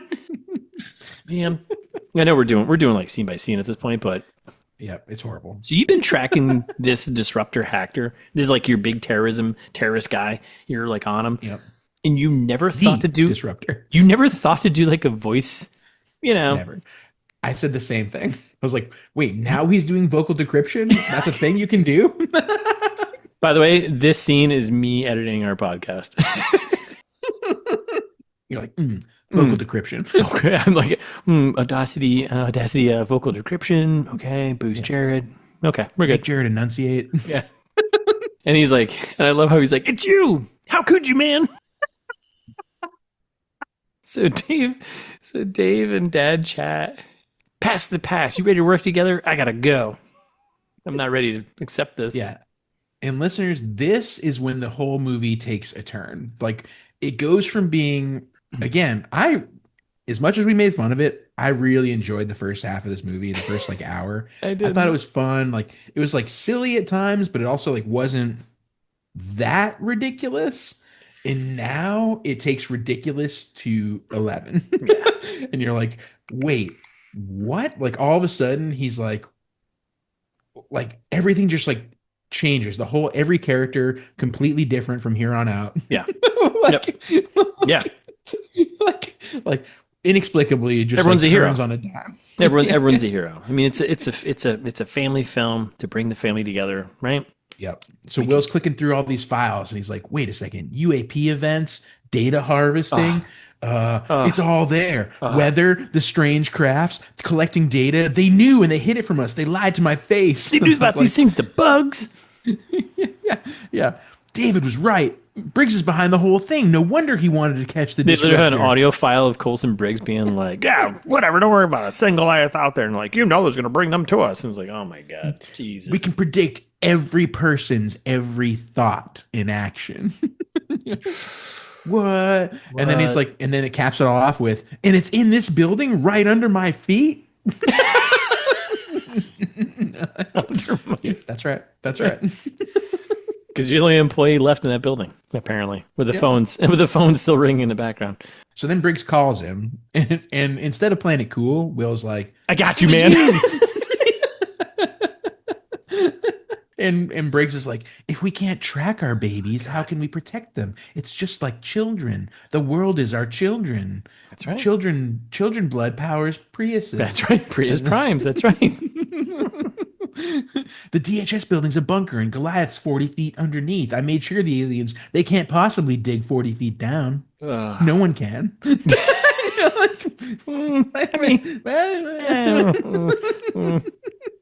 No one. How did you put it there? So that's when Will's like gets his righteousness and he's like, "I'm not being a part of this." And he's like, "Okay, access terminated. Boom. Like, Briggs just like deletes him from DHS. Yeah, while still in FaceTime, like he doesn't. Are you kidding me? He's the NSA director. Like he's like at the top. He doesn't know how to actually get in there. He has to call some underling that, hey, can you take this guy's credentials away? Well, I got to go through the whole thing, and we got to do the whole thing. Nope, he's got a kill switch for every employee. Do you remember how long it took you and I to get like access to like our VPN? And our old company was like, oh, I gotta submit a ticket, and it's got to go through this guy.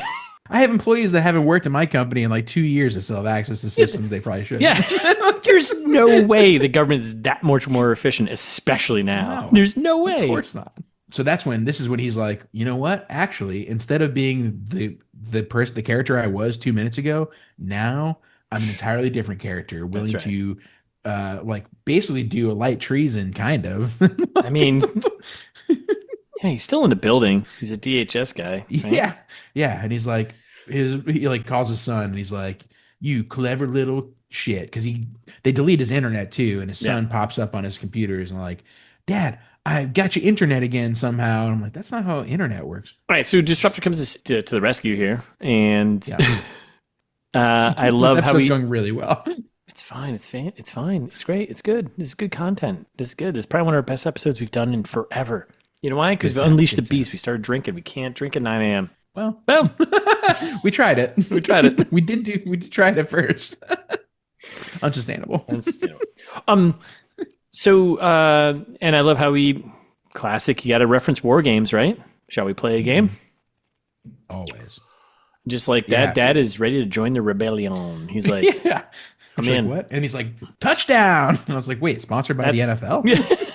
But then I love how he's rebooting Windows. Mm-hmm. That's fun. Mm-hmm. Which, I mean, that probably tracks. They're probably all on Windows 95 still.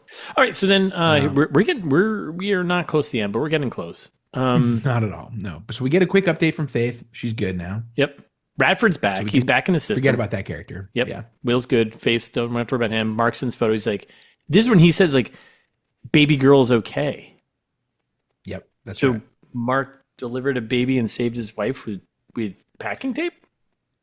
Possibly. Or is baby Unclear. Girl, or wait, is baby girl his? I think baby girl is Faith. That's weird. Yep. That's weird. I thought the baby was born. No, because even though in the pictures from the baby shower later, she doesn't really look as pregnant as she did earlier. Oh, I missed all that. I thought it was like, he said baby girl's okay. And I was like, I thought baby girl's in. He did say that. No, I think he meant Faith. Yeah. Oh, that's a weird thing. Oh, because he knows that he's known as the baby daddy. Okay. Exactly. Yeah. Well, that kind of takes. And have you heard a song in the 70s, 80s, or 90s, Russ? Like, sometimes you call your lady baby girl. Not to their dad. Not to their dad. And unless, definitely not their dad if their dad's Ice Cube. Unless it's War of the Worlds. That's right. Then all bets are off. You could imagine me like, yeah, your baby girl's fine. I'm like, no. What? As soon as we get out of here, I'm going to kill you. I'm going to murder you. Okay. Today was a good day. Didn't have to use the AK, just my hands. All right, so son, dad chatting about doing like the old DDoS attack here, which they explain in long form in case you know what it is. The make them sound like they know what they're talking about. Overflow of traffic. Like, no. Service attack? No, that won't work. We have to go old school. Rabbit virus. Which I don't know what that means. I don't either. No. Yeah. Should we look it up? Yeah, why not? Take the minutes. We got whatever. We've been here for 3 hours now. So we're gonna do virus. We're gonna do the old. It goes down rabbit holes. I mean, it's a virus that. But is that what it does? I don't know. Just a guess. So it's a type of fork bomb, actually. Oh, the fork bomb. Fork bomb that rapidly creates copies of itself, consuming system resources until the computer crashes. I've heard of the fork bomb. That I know. Okay. Yeah, I don't know. Yes. Never heard of the rabbit virus, though. That's cool. All right. Things you learn, right? Listeners, you've learned at least 3 things this episode. All right, so we're going old school, but we need the right team. We need a team. And Dave's like, all right, Disruptor, let's disrupt some shit, right? Yeah. Rabbit virus, we got his hacker buddies to help. We got the whole gang here. And they're like, oh, man, we're working with your dad, whatever. Your dad's DHS. What's going on here? And he's like, we'll do this, but only if you give us immunity. It's like, what have these hackers been doing, though? Doesn't matter. Will's like, sure. He goes in DHS and he wipes the records. Like, He is not in a position to do that. He just got fired. Right. Access denied. But anyways, he wipes the records. They're like, cool, we're all on board with this. Then he starts uploading all the docs and everything to YouTube, right? Via and their disruptors. Names are so funny. It's like Sapphire. It's like Starfire. Yeah. Code Crusher. Oh my god. Burnout. They're like Transformers names. Yeah. Burnout. And one's named Thelma and Louise also, actually. I know. It's like, why would you pick that? That's the worst name. What are you doing? Sorry. I had to. No, yeah, I was looking at all of my, I was going to write them down, but I was like, I don't want to waste my time with this. So yeah, I missed a few, but it doesn't matter. It doesn't matter. They don't matter. And they all end up dead anyways. Right, exactly, yeah. Useless. And logs into his son's YouTube, which the password is hilariously Erica 2020, which is the year she died. The year the movie was made. No, but also probably the year that it's like his mom's name and the year she died. Like, can you imagine making after your mom dies, Russ? Yeah. Please, I wouldn't wish that on you. Thank you. Hopefully decades from now. But after your mom dies, are you going to make your computer password your mom's name and the year she died? No. Because that's ridiculous. As a hacker and as like that doesn't make any, that makes as a someone who can infiltrate systems. I was told they don't like being called hackers. That's right. You wouldn't. No, nothing that's personally identifiable. You should put in your password. No. But also, like, just thinking about typing that every day. Yeah, I know. Go in your computer would be like. I want to remember my mom and the year she died. Yeah, let me do that every day. I have to punch in to get into. What the fuck? So dumb. So funny. Dumb and funny. No, just make it a random phrase. Anyways, so here we are. So he's uploading all the YouTube, all the documents, and like about the disruptor files up to YouTube, and the audio file from Colson Briggs there. About Goliath. Like, oh man, your dad's the coolest. Yeah, this fool knew. And then we go, he's DHS rogue agent, right? And I love how all of a sudden on the YouTube video, like his face is on the rogue hoodie hacker thing. Yep. How do you get time to do that? He had a couple minutes for Photoshop. You know how long it takes me to like even think about doing our YouTube videos? I'm like, I don't want to do this, which I haven't done. It's like, I don't want to do this. How do you do that so fast? So fast. I'm going to use AI from now on. Yeah, I'm using AI from now. Like, can you just give me a thumbnail, please, AI? Like, just do it. I don't care. Yeah. I don't care anymore. So we get he gets the virus and it uploads it. And my data's being drained? I don't know. Who's that? Yeah. Yeah. Aliens are fighting back. They're fighting back with their own hacks. They're back hacking. They're reverse hacking. They're like, nah, we see you one. We're raising you one. We are an intelligent life form. We made it here. So, yeah. And all of a sudden, it's an attack escalation. Like all of these random locations are being attacked with lasers and stuff. That's right. And you're like, well, it's those hackers. It's not random at all. The little pods break off from the legs and they start zapping people. As they should, one by one. And I love how get murdered. all the hackers like little, oh, I don't know who I am. Like their voices come up and their faces show up, and all of a sudden their houses are getting smoked. Awesome. Yep. And then you're like, well, Dave, the disruptor, aka Will's dad's gonna be next, right? Or Will's son is gonna be next, right? Yep. And sure enough, he is. And it takes 5 minutes to get through this. So he keeps calling Dave, no answer, because obviously we think he's dead. And there's another call, no answer, another call, no answer. Who cares? Then they do a news break where they're like, no one could have survived these attacks. It was pretty funny. Yeah. Phone keeps ringing, still no answer, still no answer. He like goes, gets a camera. He sees his house exploded all over the place. He's all sad again. Oh, hold on. But then he commandeers a drone to see his house is on fire. That's right. Not just a camera. A drone. You're right. A drone, yeah. Military vessel that is presumably trying to fight a war against the aliens. That's right. But let me go hack this thing and check out my house. Which he has squandered government resources the whole movie already. Taxpayer money has been tossed to the side. That's right. That's right. Not anymore, though. We're the government of efficiency now. And then Dave calls him somehow. And you're like, oh, Dave's alive? connection failed. But then Dave calls again. Oh, and he's totally fine. You're like, wait. He's on a screen. What? He had a fake background he pulls down. He was at Brian's house the entire time. Classic disruptor prank. Great line from Ice Cube though. They blew up my house. Why not bounce that signal through Brian's house? Blow his ass out. His house up. I don't have alien invasion insurance. Great point, Ice Cube. Who does? Right? Great point. Yeah. Meanwhile, Sandra calls again. Sandra, you NASA lady, what are you doing over there? Sandra NASA, whose whole job at this point is explaining the plot for us. Pretty much, and just moving it to the next stage. Yeah. She's like, wait a second, I looked at one of those bugs and it looks like a microchip, but actually there's blood inside the microchip. Isn't that crazy? It's like a hybrid cyborg creature. And it even has DNA. And everyone's like, what? And then I love her line, life and computers becoming one. Find a way.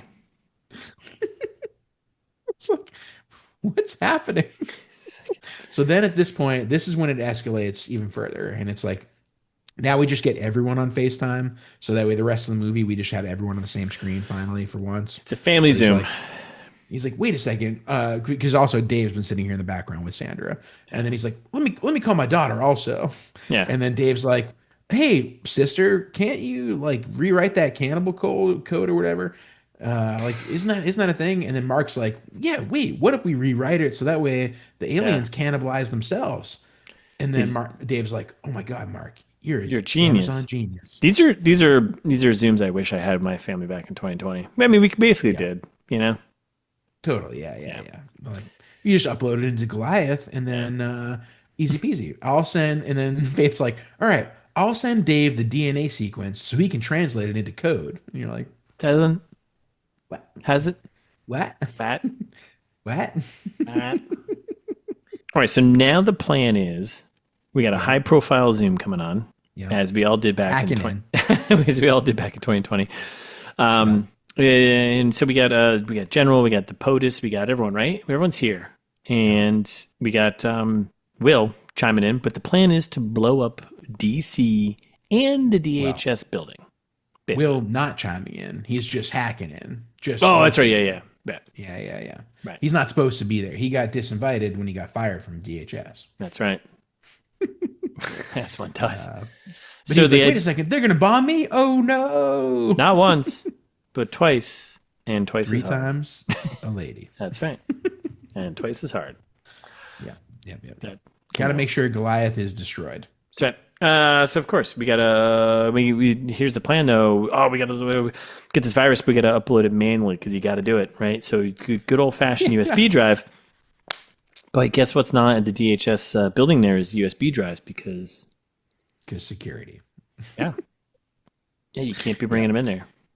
So then that email that he started earlier, ladies and gentlemen of the listenership, that one that started, "Dear Faith, it's hard to be a parent." He adds "Dear Faith" and Dave. Aw, disruptor. And then finishes the letter. I love that. It's very sweet. Yeah. Schedule and sends. Then attaches a file called "Keep Them Safe" photos. And I can't wait to talk about those photos. Can't wait. Can't wait. Can't wait. I was like, "Keep them safe" photos. Huh. In my mind, at this moment, those are. These are the important photos that you have to keep safe. Oh, if these are the photos I will release to Jared when I'm dead and I don't give a shit, I'm like, here you go, buddy. Have fun. Social media, right? Ooh, yeah. Sell more books. I'm like, sell more books. Yeah, all the photos are just like book promos. That's it. Your book came out 20 years ago. Yeah, there's going to not be anything. I'm assuming you die in 20 years. Yeah, that sounds about right. It checks out. But yeah, keep them safe photos. My mind went to the photos that you have to keep safe because they're important photos, right? Listeners, just keep that in mind because we're going to come back to it. And keep them safe photos is something different. That's right. If you've been paying attention to the themes of this film, something different. Not the photos that you have to keep safe because they're important photos. No. Nope. That's right. All right. So, so he feds that. He's like, I don't have a thumb drive. Obviously, DHS, we don't do thumb drives around here. You can't do it. Security protocols, you idiot. And that's when Mark rolls up and he's like, you guys, and I got this. But now is when we really wrote local bookstore Prime into the film to have a purpose to save the day. He's a local bookstore man with his local bookstore van and local bookstore drone. He's about to go prone drone, and he what? So yeah, he's gonna drone it to Will. Yeah. Via local bookstore. Prime drone delivery there. That's right. Might as well say the whole thing. Yep.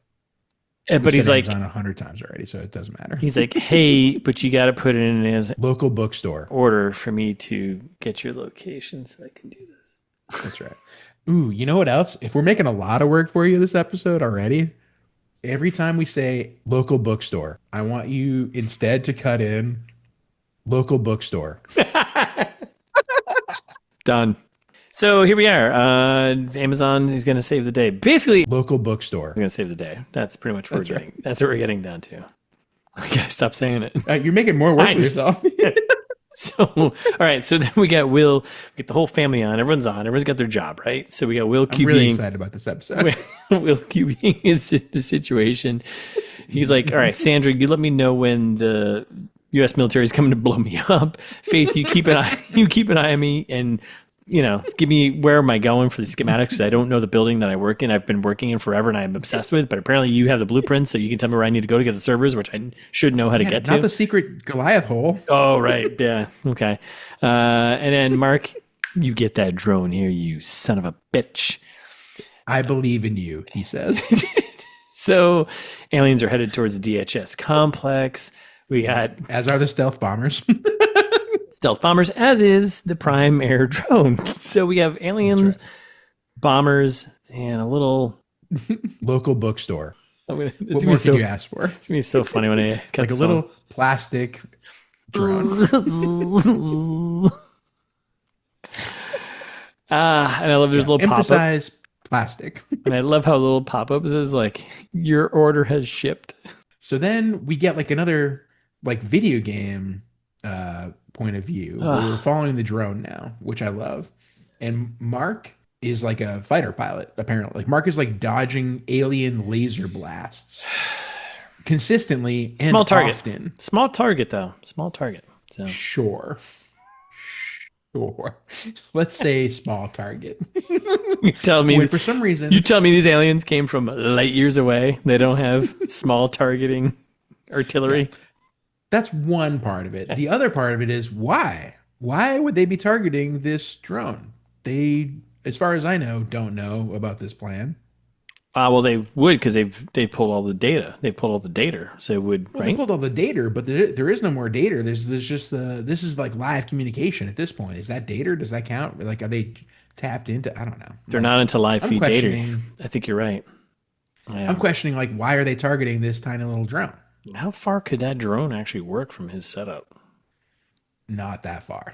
I don't want to get into second screen kind of guy thing, but I'm just saying. Yeah, I'm just like, this is ridiculous on 100 levels. I would take a Prius Prime on baby's blood over this drone making it there. Yeah, and baby's blood, famously incombustible fuel. That's right.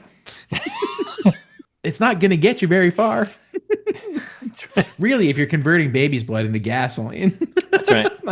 Which now is a hot commodity because the world's economy has collapsed. So that's right. You have to concentrate it or something. Like you can't just put raw baby's blood into a Prius. No, that's not gonna work. Don't be psychotic. There's a refinement system, right? Which once this movie's over, the world will be in a post-apocalyptic situation. Yeah. Actually, Faith's baby will actually be the hero because that baby blood will supply the rest of the world with economic power.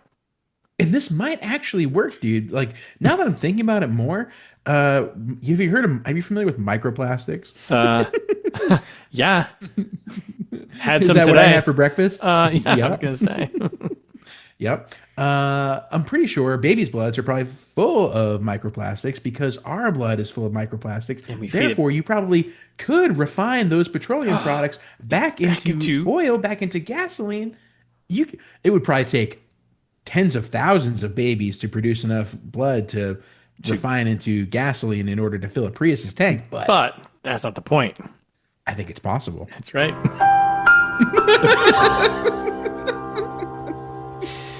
The point is, the more you know again. That's right. The point is, it's possible. That's it. That's all we're saying. Okay. So, all right. So he's droning around, right? And then things are blowing up. Dave's blowing up aliens with the drone. I don't know what's happening. Yeah. So Dave commandeers a helicopter with Hellfire missiles. That's right. Well, was it a helicopter or a drone? I thought it was a drone. Might have been a drone. Yeah, it could have been a drone. Who Probably knows? a drone. Right. Something with Hellfire missiles. Either right. way. And starts doing defense for Mark. Right. You're like, I don't know if any of this works this way. Nope. But yeah, it's a solid video game now. He's doing drone stuff. He's doing Hellfire stuff. But then the drone crash and flip. And Mark's like, hey, I'm like a turtle on my back. And everyone's like, get the thing up. And Ice Cube's like, get the thing up. Everyone's like, get the thing up. And I'm like, Mark, get the thing up. He's like, me. I can't do it. But guess what? He's got a camera. And what do we see? We see what are they called? The one guy left in DC after they evacuated DC. That's what I mean. That's the other thing where I was like, wait a second. How is there one guy right next to the drone? Yeah, I know. What are the chances? Impossible. Unless it's a movie. Is this a movie? I don't think so. It's real life. So the one guy, he's in his tent. He is a unhoused neighbor. And he's in there in his tent hanging out. Well, probably not anymore in DC. Yikes.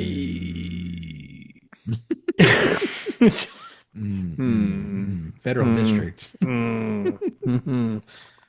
District of Columbia.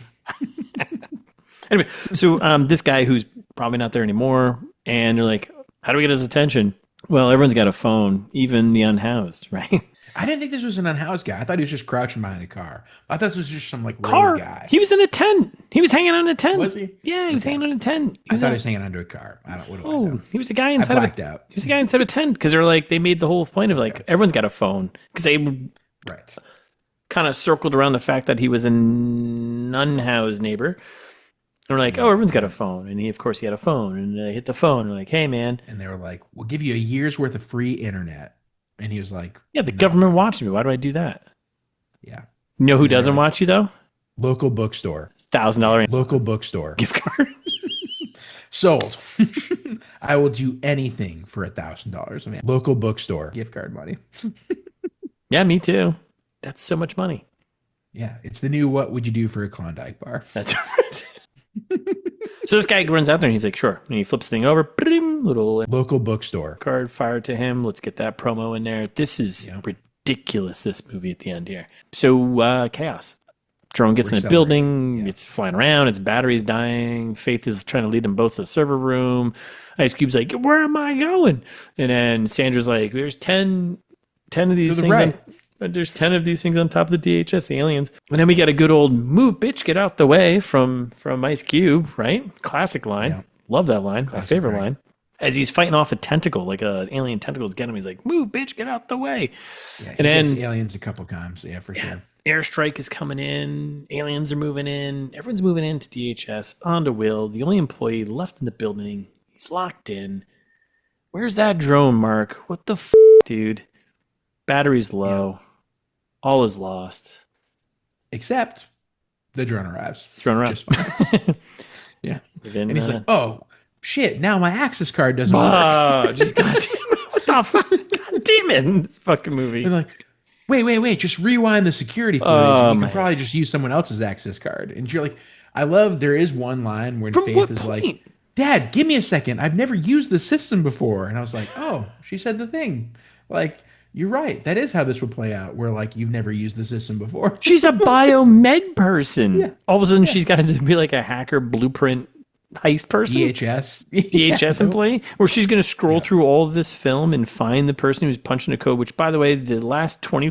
Is this happened? Is this unfolded within 6 hours? Ridiculous. Yeah. Minutes. This is happening in minutes. The entire movie. Oh, the entire movie. Yeah. No, it was like 15, 20 minutes. So that means that she had to scroll, she had to scroll back through how much time to find. Anyways. Days. Doesn't matter. She found it really quickly. It's okay. Yeah. And he's in. And then he gets tentacled again. Almost immediately. This movie's basically tentacle cool, porn. Goliath. Oh, man. He reaches out, punches USB in. I love you guys. Is literally his last line. Everything powers off. Yeah. Holy shit, it's working.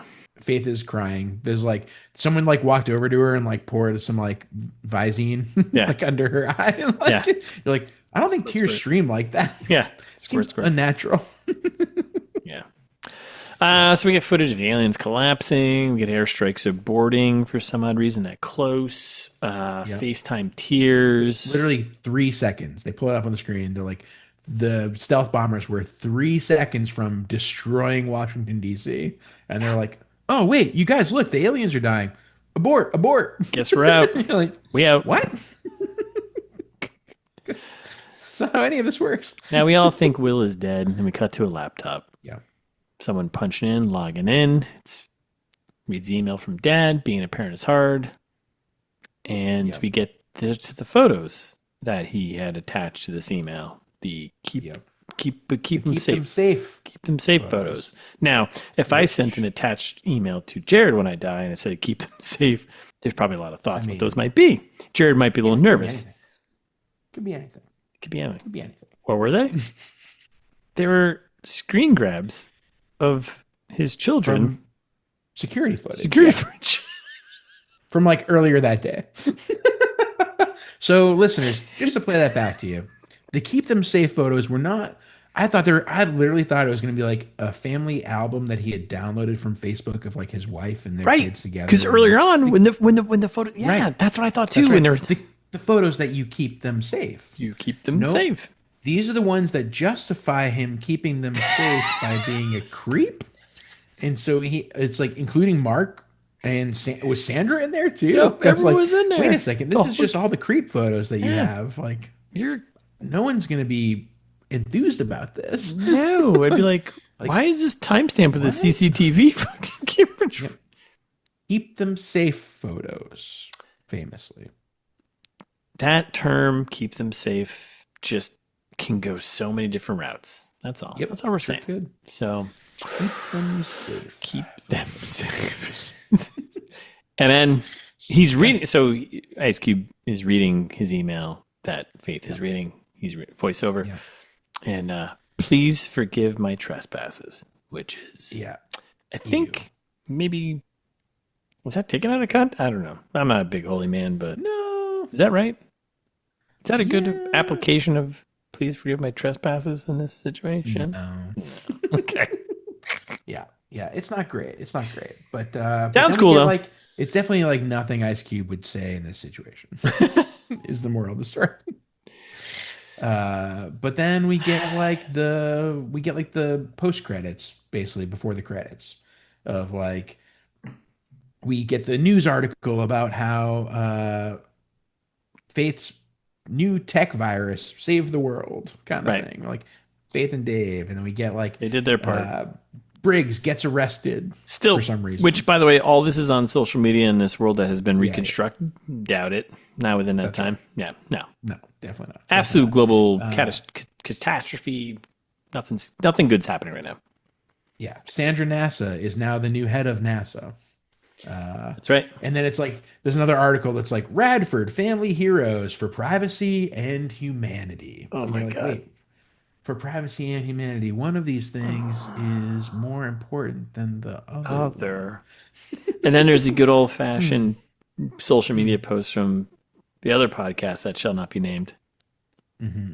We have the post of Will with a thumbs up. Hate it. And then we get again, we're still led to believe that Will is dead.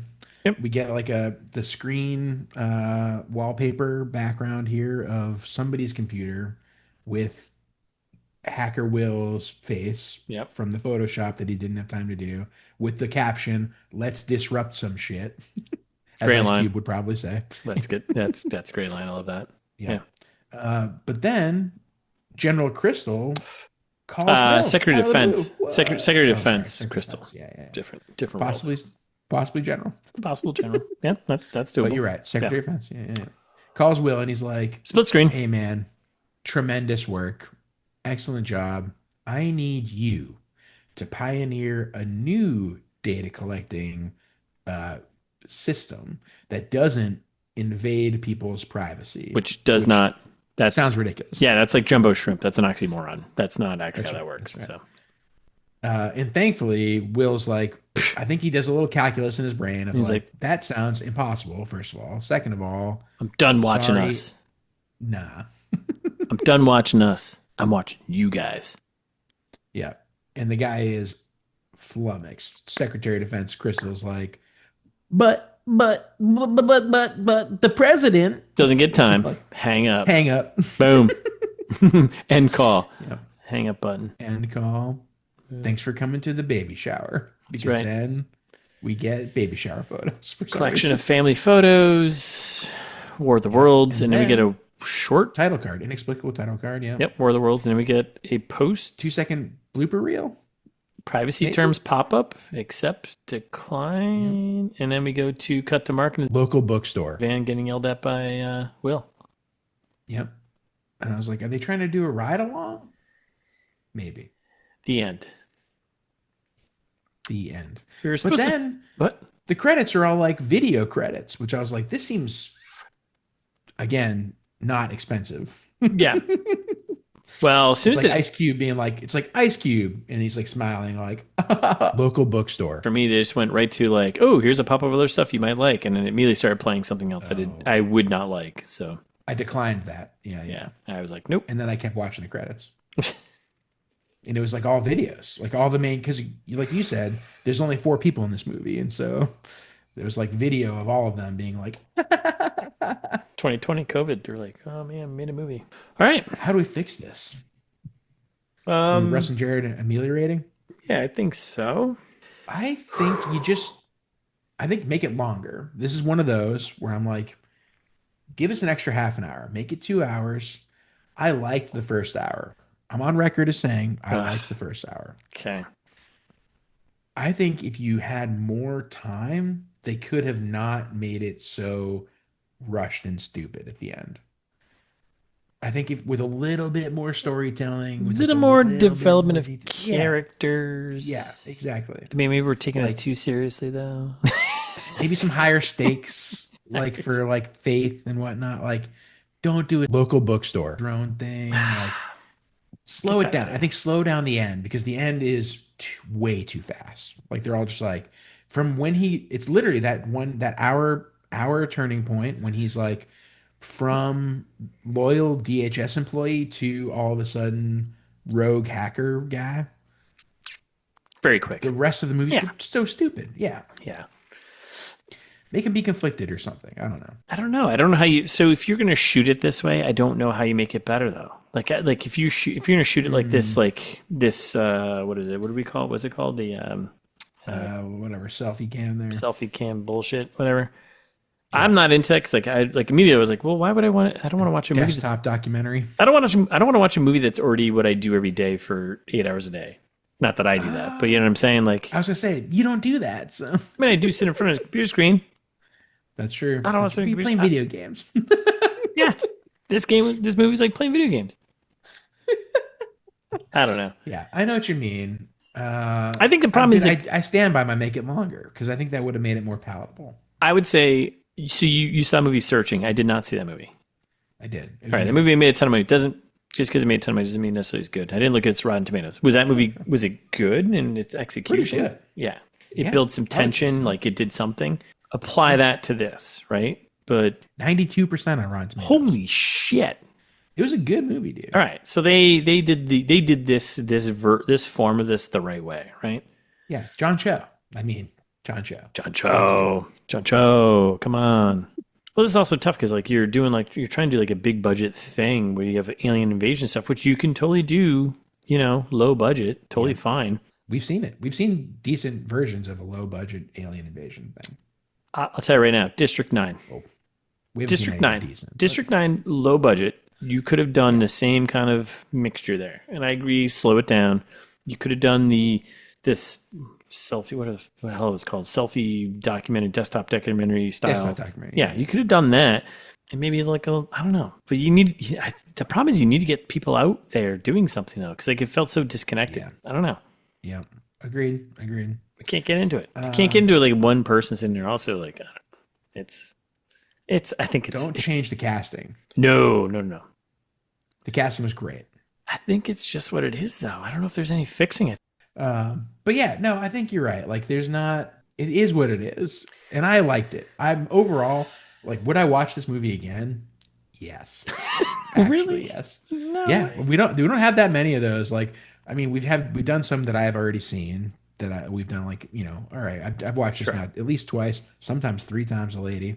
Yeah. But this one, I would watch this again for fun. I'd be like, oh, you know what? I'm going to throw on right now. Friday. Yeah. No. I mean, we can't change it. It is what it is. This movie exists as it stands. As much as I petitioned for Russ and Jared Ameliorate to be a thing that changes movies that exist, it does not. So yeah. I don't know. Yeah. It's just I would revisit it. I wouldn't. I will not. Smart. You're a smarter man than I am. Yeah. Wrap it up. I don't have a clever thing to say right now. Damn it. Yeah. Today was a good day. Just to do that. Oh, that's good. That's it. Yeah. You know what? Today was a good day. Thanks for listening. We'll be back next week with a new movie. We can actually say what it is, by the way. Oh, yeah. We can. Say it. Bleep it out. Say it and then bleep it out. Oh, yeah. I love that. Ready? So we're coming back next week with a new trailer trash and new movie. Let's go. Nope. Isn't it first and then oh shit. Oh damn it. All right, leave that, then bleep when I said for everyone that makes it to the end of the episode anyway. How do I chop all that together? I forgot who's next. Yeah, you bleep out when we say because that's the real next movie. Bleep that out, leave Saw 5 in. Just to mess with people. That's right. So that's right. So that's coming next. But in the meantime, you can follow us on Instagram. Our social media team is cranking. Ready. They're fired up. Gearing up for 2026. Yes. We got a whole plan for 2026. They're geared up. They're fired up. We built our team out even further. There's more. We'll introduce them maybe in 2026. Yeah. If we're still here. If we're still alive, who knows? But go there. Instagram. That's the place. It's this meets that. I think the last time I posted was March of last year. Doesn't matter. We're still there. Doesn't matter. We're still there. Subscribe. The interns? Yes, and the interns. Subscribe to us where you listen to podcasts. Set us auto download. It's not hard. You just click a little button. I think, right? Boop. Just a little tiny button. Boop. Little boop. Boop. And if you like what we do, if you like this show, if that's what you want to call it, tell a friend. Don't embarrass yourself. Tell a friend. God damn it. Yeah. I feel like you know something. If you feel like you don't know anything at a party and you're like, oh, I don't know anything, just be like, oh, I know this thing. Oh. Like some of my friends introduced me to other people. Oh, this is my friend Jared. He has a podcast with his buddy Russ. Exactly. See? That's a way to introduce me. That's right. If you're at a party and you're not sure what to say, just be like, you know what? I listen to this podcast called This Means This, that. Whatever. Yeah. And spout it off to the internet too. Instant friends, because they'll listen to like, these guys are idiots. Let's listen and laugh together. Let's listen. Let's all listen. And then let's all comment on Apple or Spotify or wherever they let you do that, and 5 stars, and leave all the things and say like, wow, this is really cool. Engagement. We crave engagement. We need your data. Engagement is our food. I'm hungry for 5 stars. Nom, nom, nom, nom. Arr. Arr. All right. British imperialism. Speaking of emails, that's a famous British imperialist invention. That's how they started it. It's thismeetsthat@gmail.com.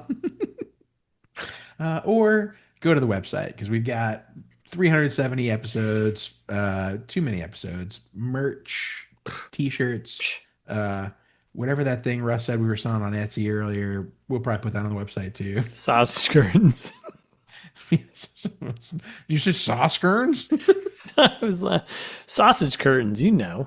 Sausage curtains. That's right. I forgot about that. Cooked and uncooked. Cooked costs you a little extra. $10 extra, I believe. Just know we don't ship them cold, so that's right. It's all shipped hot.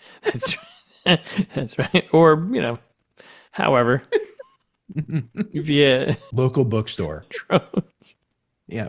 Wrapped in a tapestry, probably, that you can also get at our website. It's a 2-for-1. It's called a 2 More information about the show. No information about Russ's book, Hosts. Which is very similar to the topic of this movie. That's right. Surveillance, satellites. Espionage, satellites. Maybe aliens. Soon to find out. Yep. Audiobook, wherever you audio listen. Also, any local bookstore. Because they are our overlords. Whatever, That's right. We swap that out with, As much as I'm... That's right. As much as I swap that out. Don't you dare. I will. You know me. You won't. I have artistic integrity and ethics. Yeah. And because I didn't say it yet, it's been 5 minutes that we've been talking about the outro. It's thismeetsthat.com. Go to the website, please.